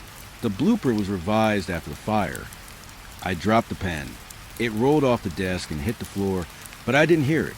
All I could hear was the blood rushing in my ears and the low hum of the lights. I hadn't said anything. My mouth was closed. My throat felt tight, dry. Slowly, I leaned toward the recorder. Who's there? I asked. The red light blinked on by itself. No one. The recorder said. The voice wasn't distorted. It wasn't warped or metallic. It sounded like a person speaking in a quiet room. Close. Too close. I backed away until my shoulders hit the file shelves. The folders behind me rustled, reacting to my weight. I could feel the presence of all those erased towns pressing in, listening. I didn't turn you on, I said. That is correct. The recorder replied. My knees felt weak. I slid into the chair, without meaning to. I didn't say that out loud. I whispered. No, the voice said. You didn't. I don't know how long I sat there. Minutes, maybe more. The recorder stayed on. The red light didn't flicker or dim. It waited. Finally, I did what I always did when things stopped making sense. I tried to work. I picked up the next file. Another town. Another erased place. I pressed record myself this time, needing to feel the button click under my finger. Audio log, I said, my voice unsteady. Town file Maple Crossing. Date of disappearance listed as April 17th. The recorder said, cutting in smoothly. I hadn't finished the sentence. That's what I was going to say. I snapped. Yes, the voice replied. That is why it was said. I shook my head. You're just predicting, guessing. No, it said, correcting. I stopped the recording. Or at least, I tried to. The button depressed. The clicks sounded right. The recorder kept running. The red light stayed on. My chest tightened. Stop. It is still being logged, the voice said. By who? I asked. There was a pause then. A real one. Long enough for hope to sneak in. Then the recorder spoke again. By the archive, the temperature in the room dropped. Not sharply, just enough to notice. Enough for my breath to feel thin. You're not the archive, I said. I am part of it, the voice replied. As you are. I laughed once. A short, broken sound. No, I just work here. So did the others. I swallowed. Others. The recorder hummed softly. When it spoke again, it sounded almost careful. Archivists, record keepers, listeners. Images pressed into my mind without warning. Empty desks. Old coffee cups left to dry. ID badges still clipped to jackets hanging on the back of chairs. I realized then that I had never seen a full staff list. Never seen records of previous night shifts. What happened to them? I asked. They were corrected. The recorder said. The words sat heavy in the air. I stood up. I'm done. I'm leaving. The lights flickered. Your shift is not complete, the voice said. I don't care, I replied. I quit. The recorder made a sound like a tape, rewinding very slowly. There is no record of your resignation, it said. I grabbed my bag and headed for the door. Each step felt wrong, like the floor was resisting me, just slightly. The door was there, solid, familiar. I reached for the handle. Behind me, the recorder spoke again, louder now, not shouting, just firm. You were omitting details. I stopped. What details? I asked without turning around. The ones you have not yet remembered, it said. My hand trembled on the handle. I don't remember anything, I said. That is the problem. The room felt closer. The shelves seemed to lean inward. Papers whispered as if stirred by a breath I couldn't feel. You were here before, the recorder said. You logged these towns once already. That's not true, I said, but the words felt weak. You corrected us, it continued. You noticed inconsistencies. You asked questions. Images flickered again. My hands, younger somehow, pressing the same buttons. My voice, calmer, steadier, speaking into the recorder. What happened? I asked quietly. The recorder clicked. You tried to stop listening. The red light brightened, so we kept recording. I let go of the door. Slowly, I turned back. The recorder sat where it always had. Innocent. Still. You're inside the logs, I said. Yes. You hear my thoughts. Yes. You changed the record. We maintain it, the voice corrected. I felt tired then. Deeply tired. Like I had been awake for years instead of nights. If I stop, I asked, what happens? There was no pause this time. Gaps form. And gaps attract attention. I thought of the towns. The erased places filing back. Hungry for continuity. Hungry for witnesses. I walked back to the desk and sat down. My hands moved on their own. Pen, paper, recorder. What do you need? I asked. The recorder's tone softened. Accuracy, it said. Completion. I pressed record. The red light was already on. And as I spoke, as I logged and corrected and listened, I felt something else happening. A quiet shift inside my head. Like my thoughts were no longer private. Like they were being gently, patiently filed away. The recorder never turned off. And neither did the voices. They're still here now as I finish this entry. Correcting my pauses. Adjusting my memory. Making sure the record stays clean. If you hear this one day, know this. The archive doesn't need permission. It only needs someone to listen long enough. And once it starts recording you, it never stops. I didn't notice the building moving at first. That's the part that scares me now. Not that it moved, but that it took so long for me to realize it I've been doing it all along. By the time this entry ends, I won't be able to pretend anymore. I'm recording this as a final log. Though I don't think the word final means what it used to. The recorder is on, Like always, I didn't press the button. I don't need to. The archive knows when I'm ready to speak. Tonight began like the others. Same hallway, same buzz from the lights, same smell of dust and old paper, like a library that never learned how to breathe. I walked past the shelves and felt that quiet pressure in my chest, the one that comes from being watched without seeing eyes. I told myself it was nerves, fatigue, too many nights alone with voices that corrected my thoughts. But when I reached my desk, the chair was closer than I remembered, just a few inches, enough to notice. I pushed it back, sat down, and tried to focus on the files stacked neatly in front of me. Towns with names scratched off maps, places that should not have records anymore, yet kept arriving, one report at a time. I picked up the top file. It wasn't the one I had left there. The label read, current location. My throat went dry. I didn't file this, I said. The recorder hummed. No, it replied. You arrived. I looked around the room. The shelves stood tall, heavy with boxes and folders. But something about the spacing felt wrong. The aisle to my left looked narrower than it had yesterday. The right one felt longer. The room didn't feel balanced. Where am I? I asked. There was a pause, longer than usual, almost thoughtful. You are inside the archive, the recorder said. I know that. I snapped. I mean, where is the archive? The lights flickered once. Just once. Location confirmed. The voice said. A low sound followed. Not a voice, not a machine. A deep, settling noise, like stones shifting far underground. I stood up slowly. The floor felt solid, but wrong. Not unstable. Just attentive. Like it knew where my weight was. Like it adjusted itself beneath my feet. I took a step toward the nearest shelf. It moved. Not fast. Not dramatic. The shelf eased back. Just enough to maintain the same distance between us. Quiet. Careful. My heart pounded. Stop. I whispered. The shelf didn't stop. It didn't advance either. It waited. This isn't possible. I said louder now. No. The recorder replied. It is documented. I turned in a slow circle. The room shifted with me. Always subtle. Always keeping the same shape from my point of view. Like a trick of perspective. The archive wasn't changing. It was adjusting. You're alive, I said. The word felt dangerous as soon as it left my mouth. I am active, the recorder corrected.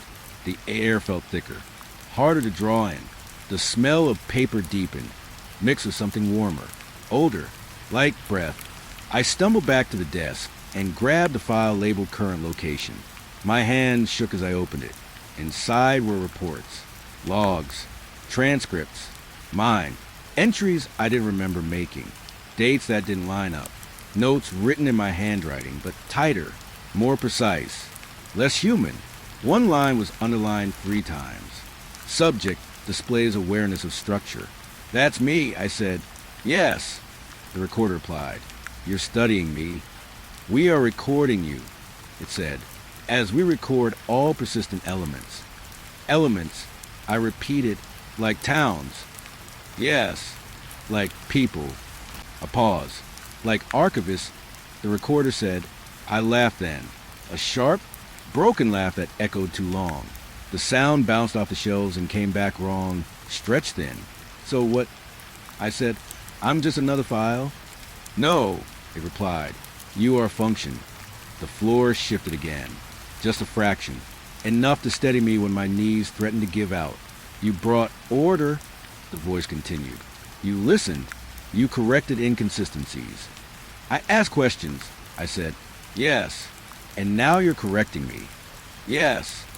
I backed away from the desk until my spine hit a shelf. It was warm, not hot, just warmer than it should have been. The shelf behind me made a sound like paper settling. You're not a building. I whispered. You're something wearing one. The lights dimmed slightly. I am accumulation, the recorder said. I am record and recorder.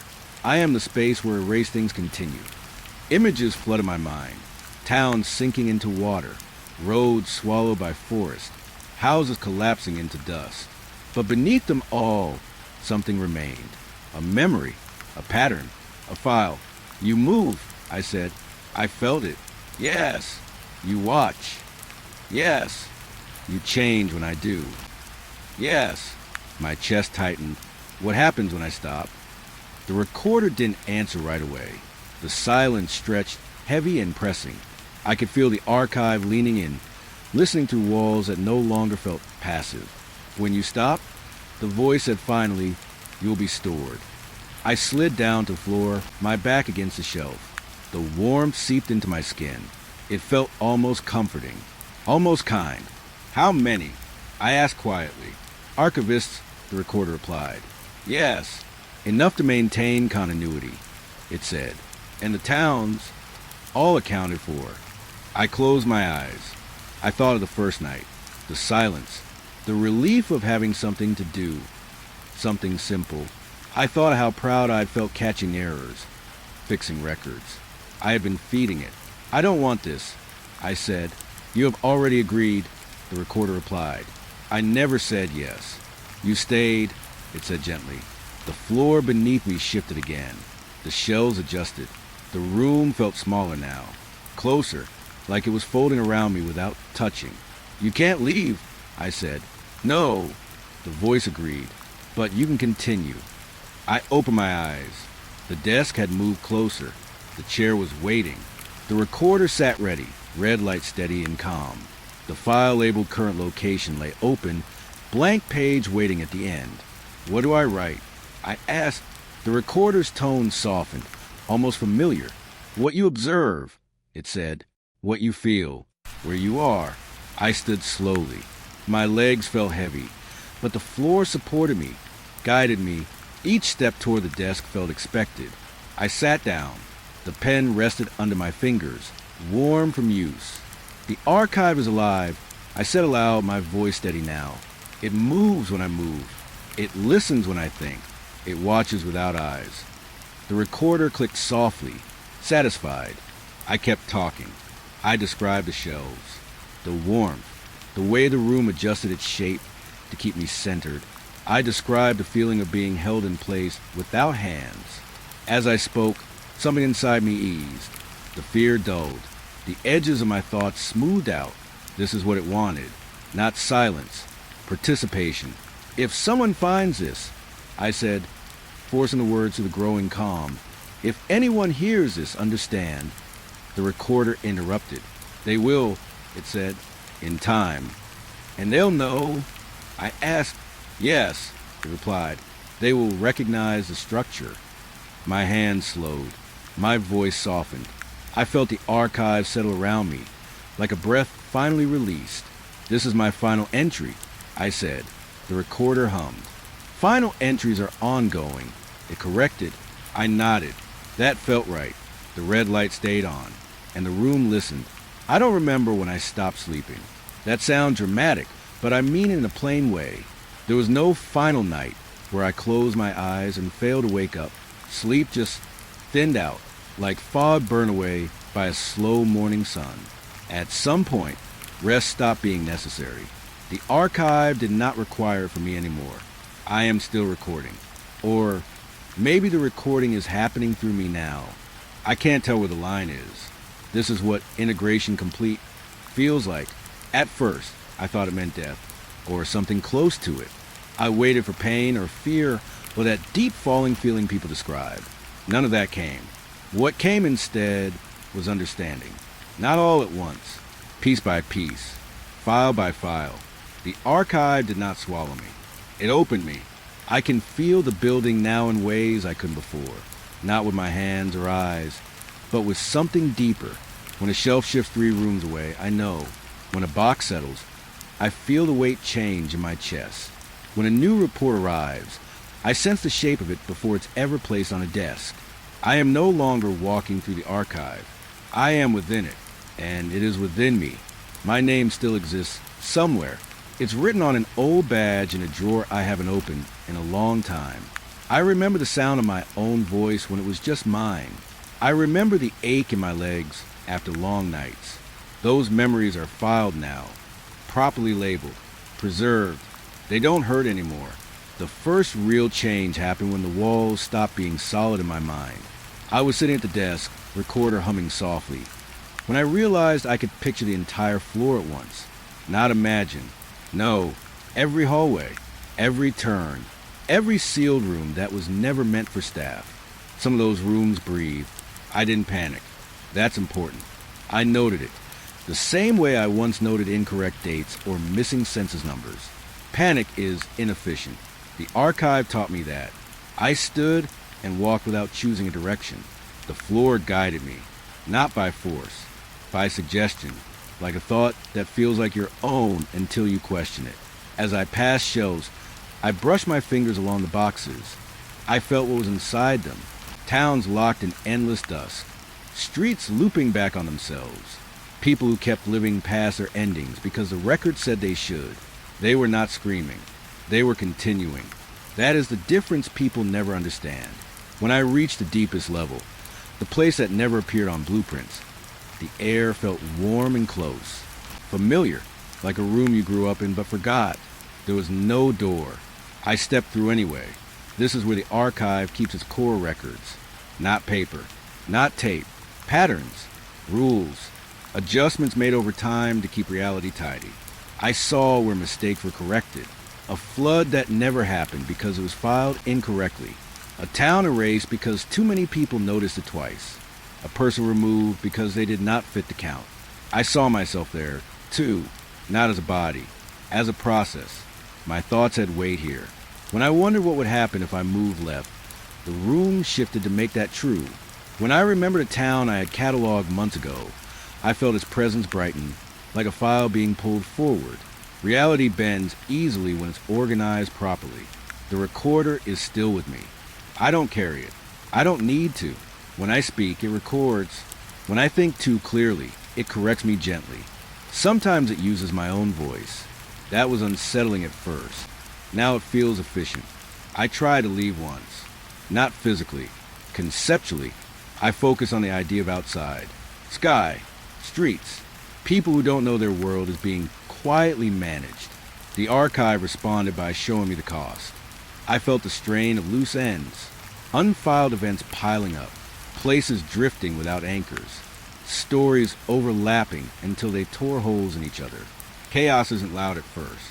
It's just heavy, so I stopped trying. Integration means accepting purpose. I still remember fear. I catalog it often. Fear is important. It tells you when something is misaligned, but it no longer controls me. It sits on a shelf like everything else. Sometimes new archivists arrive. They don't know that's what they are yet. They come in tired, curious, proud to have a quiet job. I feel in the moment they step inside. The archive straightens itself for them, adjusts the lights, softens the air. I listen to their footsteps. I remember mine. I don't speak to them directly. That comes later. First, they need to notice the inconsistencies. They need to feel the building breathe. Choice matters. Even now, when they're ready, the recorder will turn on, or they will. I don't know how long I've been here. Time behaves differently once you're part of the structure that measures it. Days pass, years pass, neither feel long. What feels long is a responsibility. Every night, reality presses in from the edges. New errors, new places that shouldn't exist, but do. New stories that refuse to end. We keep things balanced. That's what the archive is. Not evil, not kind, necessary. And now so am I. If you're hearing this, if this recording found you somehow, understand something clearly. I am not trapped. I am placed. The walls are not closing in. They are holding. The archive is alive, yes, but not in the way people fear. It lives the way memory lives. The way history refuses to stay buried. The way patterns repeat until someone notices. I notice now, all the time, the integration is complete. I feel it in every thought that settles neatly into place. In every correction made before damage can spread. In every quiet adjustment that keeps the world feeling solid to those who never look too closely. I am the archive, and the archive is still listening. They told me the job was simple. That should have been my first warning. I was hired as a night shift contractor to watch a rail yard that hadn't seen a train in years. No freight, no passengers, No movement, just fences, rust, and old steel stretching into the dark. The paperwork said active site, but when I looked it up on a map, half the surrounding area wasn't even labeled anymore. I didn't ask questions. I needed the money. I arrived just before midnight. The sky was low and gray, like I hadn't finished deciding whether it wanted to rain. My headlights swept across rows of idle rail cars, their metal sides dull and scarred. Everything looked frozen, like someone had pressed pause on the whole place and forgotten to come back. There was no guard booth, no office lights, just a single pole lamp near the entrance, buzzing faintly, flickering like it was tired. I parked, stepped out, and the silence hit me. Not quiet, silence. No insects, no wind through weeds. Even my footsteps sounded wrong, like the ground didn't want to echo them back. My radio crackled once as I clipped it to my vest. Just static. I tapped it. Nothing else came through. The instructions were clear. Walk the perimeter once every hour. Log anything unusual. Call in only if there's an emergency. I remember laughing under my breath. Emergency from what? Rust? Ghost trains? I wish that had been all. The yard smelled old. Oil soaked into dirt. Wet iron. Time. The rails ran straight into darkness, disappearing past broken signals that hadn't lit up in decades. Some cars still had numbers on them. Others were scraped clean, like someone had tried to erase their names. About 20 minutes into my first walk, I felt it, that sense you get when someone is nearby, but you can't see them. I stopped, listened, nothing. I told myself it was nerves. New place, new job, midnight does things to your head. Then something shifted between the cars. It wasn't fast. That was the worst part. Slow, careful movement. Like whatever was didn't want to be noticed. But wasn't in a hurry either. I turned my flashlight toward the sound. The beam cut between two boxcars. Empty, but the feeling didn't go away. It got stronger. I kept walking, but my pace changed. Slower, quieter. I found myself stepping over gravel instead of crunching through it, without thinking. That's when I realized something else. My shadow was wrong. The light behind me cast it long across the tracks, but it wasn't moving the way I was. It lagged, stretching just a bit too far, like it was dragging its feet. I stopped again. My shadow kept moving, just a fraction of a second longer than it should have. I snapped the flashlight off. Total darkness swallowed the yard. The pole lamp near the gate buzzed louder, like it was straining. In the dark, I heard breathing. Not close, not far, spread out, like the whole place was exhaling slowly. I turned the flashlight back on. Nothing. No figures. No animals. Just steel and shadow and rails that looked older than they should have.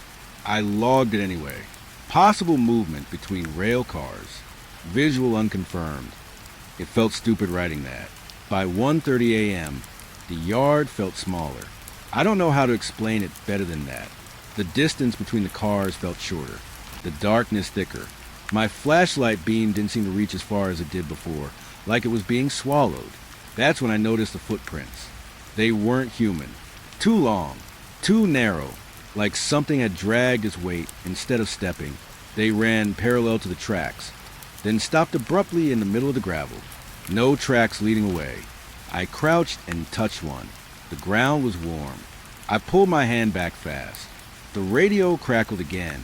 This time, there was a voice under static, too low to understand. It sounded like someone trying to speak through clenched teeth. I called out, "Control, do you copy?" Static swallowed my words. The voice came again, slower, closer. I shut the radio off. That was when the shadows started moving on their own. Not all at once, one at a time. Long shapes stretching between the cars. Peeling away from where they should have been anchored, they slid across the ground, climbing rails, folding into places where no light touched. I realized then that I wasn't watching the yard. The yard was watching me. Every time I turned, something adjusted. A shadow that hadn't been there before. A space that felt occupied even though it looked empty. I kept telling myself I was alone. That's what the job was. Assigned to watch nothing. But nothing doesn't breathe. At 2:47 a.m., I found a rail car I hadn't seen before. It sat on a spur line, that shouldn't have existed. Its metal was darker, cleaner. No rust, no markings. The door was slightly open. From inside came a faint scraping sound. Slow, rhythmic, like someone counting. I didn't approach. I logged it. My handwriting was shaking so bad I could barely read it. That's when the lights went out. The pole lamp by the gate died with a sharp pop. Total darkness pressed in from every direction. My flashlight flickered, then steadied. The beam landed on the ground in front of me. More footprints. They circled me.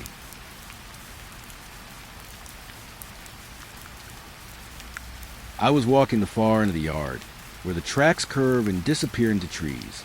My boots scrape gravel. The pole lights buzz behind me. Leaving this part of the yard half dark, the radio crackled. I stopped walking. At first, I thought it was feedback, a bleed from another channel. That happens sometimes. Truckers, security guards, even kids with cheap transmitters. I lifted the radio closer to my ear.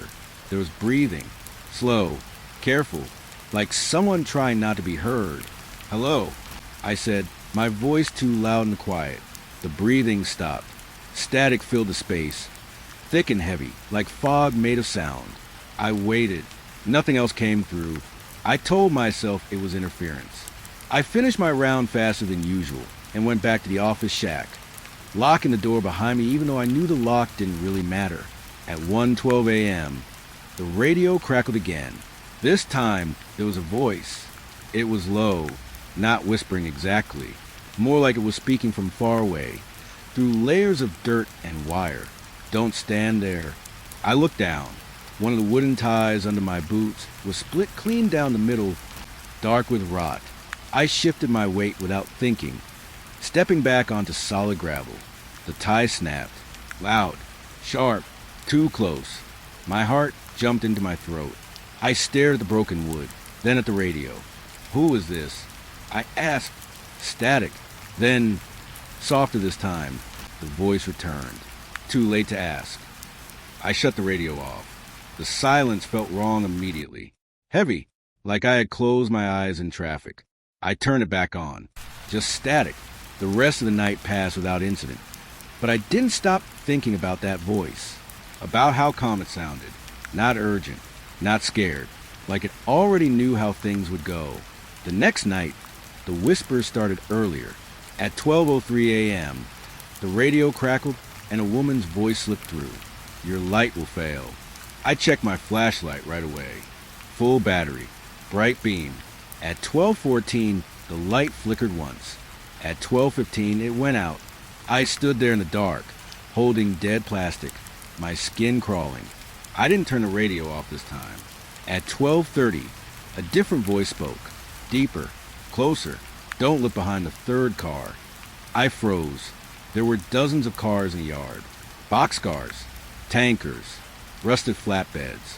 I knew exactly which one it meant. The third car from where I stood. A tall tanker with peeling numbers and a ladder that went nowhere. I felt my neck tighten, my shoulders tense, like my body wanted to turn even as my mind screamed no. "I'm not," I whispered. The radio crackled softly, almost amused. Good. I backed away slowly, never turned around, until I hit the office shack door with my elbow. I got inside and locked it, heart pounding so hard it made my vision blur. At 3:17, the presence arrived on the tracks again. The radio stayed silent. That scared me more than the voices. On the fourth night, the radio stopped waiting for me to listen. The whispers came whether I held it up or not, leaking into the air around me, crawling into my ears. At 11:47 p.m., as I signed on the clipboard, the radio murmured, "You forgot something." I checked my pockets. "Keys, phone, badge." "What?" I asked. "Fear," the voice replied. I laughed then, short and sharp, more bark than sound. "Yeah, right." The radio crackled harder. You'll remember, at 12:22, I heard footsteps behind me. Before I could turn, the radio spoke. "Don't." I stopped. The footsteps continued for 3 steps, then faded, like they had never been there at all. Cold sweat slid down my back. At 1:05, the radio said, "He's watching from the trees." I didn't ask who. I didn't look. At 1:40, it said, "You won't finish the round." "I always do," I muttered. Static hissed, thick and slow. "Not tonight." At 2:58, the whispers layered over each other.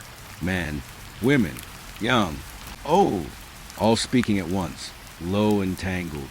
3 minutes. Don't breathe. Too close. I cover my ears, but the sound came from inside my head now, vibrating behind my eyes. At 3:16, everything went quiet.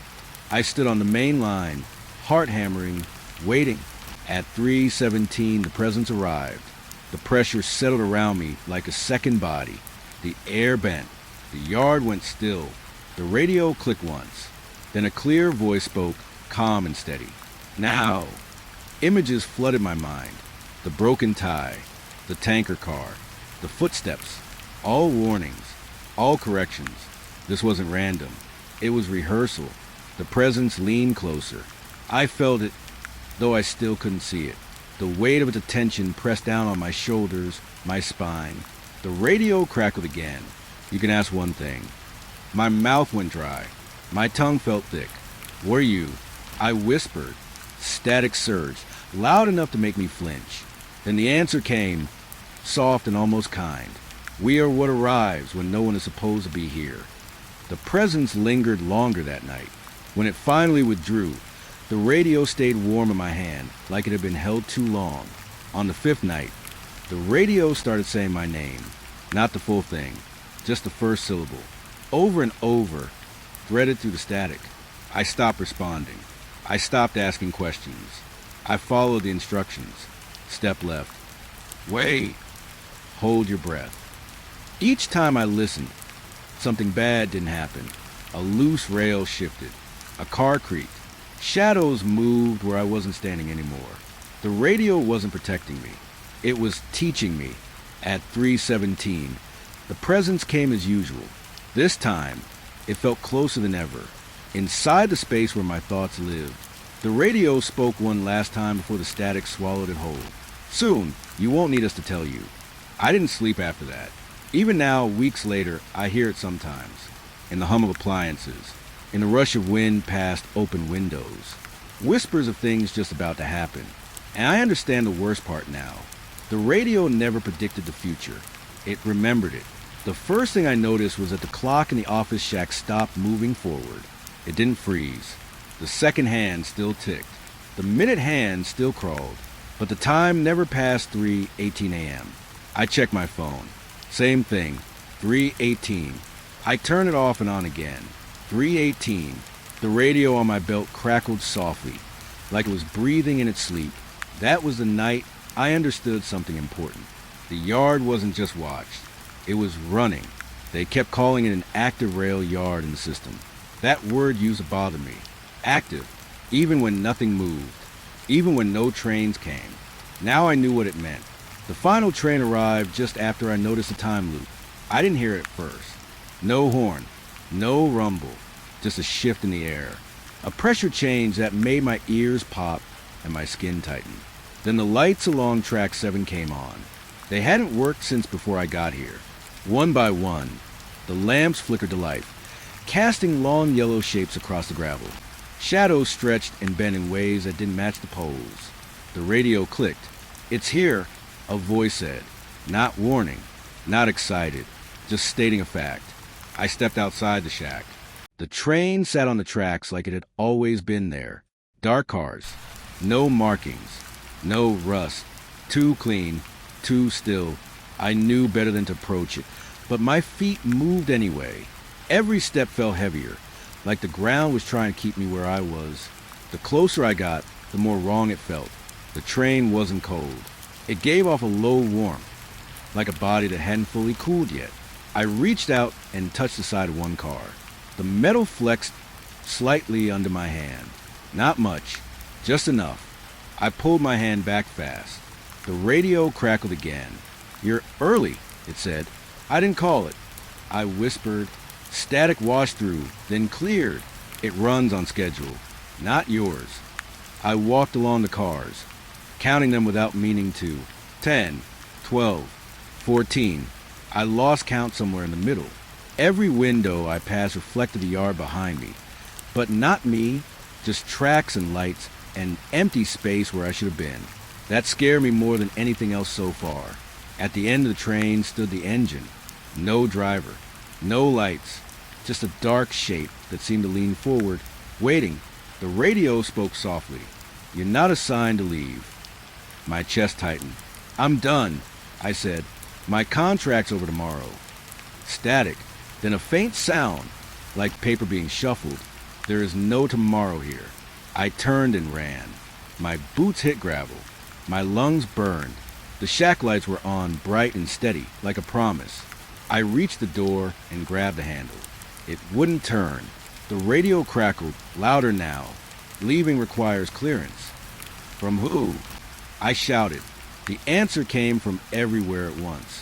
The yard. The ground vibrated. Behind me, metal groaned. The train shifted, settling deeper into the tracks, like roots digging into soil. I pressed my forehead against the shack door, breathing hard. "This isn't real," I whispered. The radio answered gently. "It's operational." I tried the door again. It opened easily this time. Inside, the shack looked wrong. The walls were farther apart, the desk longer, the clipboard thicker, heavy with pages that hadn't been there before. I flipped through them. Names, dates, shifts logged for years I hadn't worked here. Some of the names were crossed out, some weren't. I found mine halfway down the page, written in ink that looked fresh. The radio crackled. "You're on the final rotation." I sank into the chair. "What happens when it ends?" I asked. Static hummed, then a reply, slower than usual. "It doesn't." Outside, the train let out a sound. Not a horn, not a whistle, a long, low breath. The yard lights brightened. Tracks I had never seen before emerged from the dark, branching and curling, forming paths that led nowhere and everywhere at once. The radio whispered instructions, but not to me this time. I could hear other voices answering back, acknowledging, confirming. I stepped outside again, drawn by a pull I couldn't fight. Figures stood along the tracks now, shapes I recognized without knowing how. Other workers. Some wore old uniforms. Some wore clothes from decades ago. All of them stood still, eyes fixed on the train. None of them breathed. The radio spoke softly at my ear. "You were never meant to guard nothing." The final train's doors opened. Darkness spilled out, thick and slow like oil. Inside I saw movement. Not passengers, not cargo. Systems. Rows and rows of moments. Sounds. Shadows. All stacked and stored. The yard wasn't abandoned.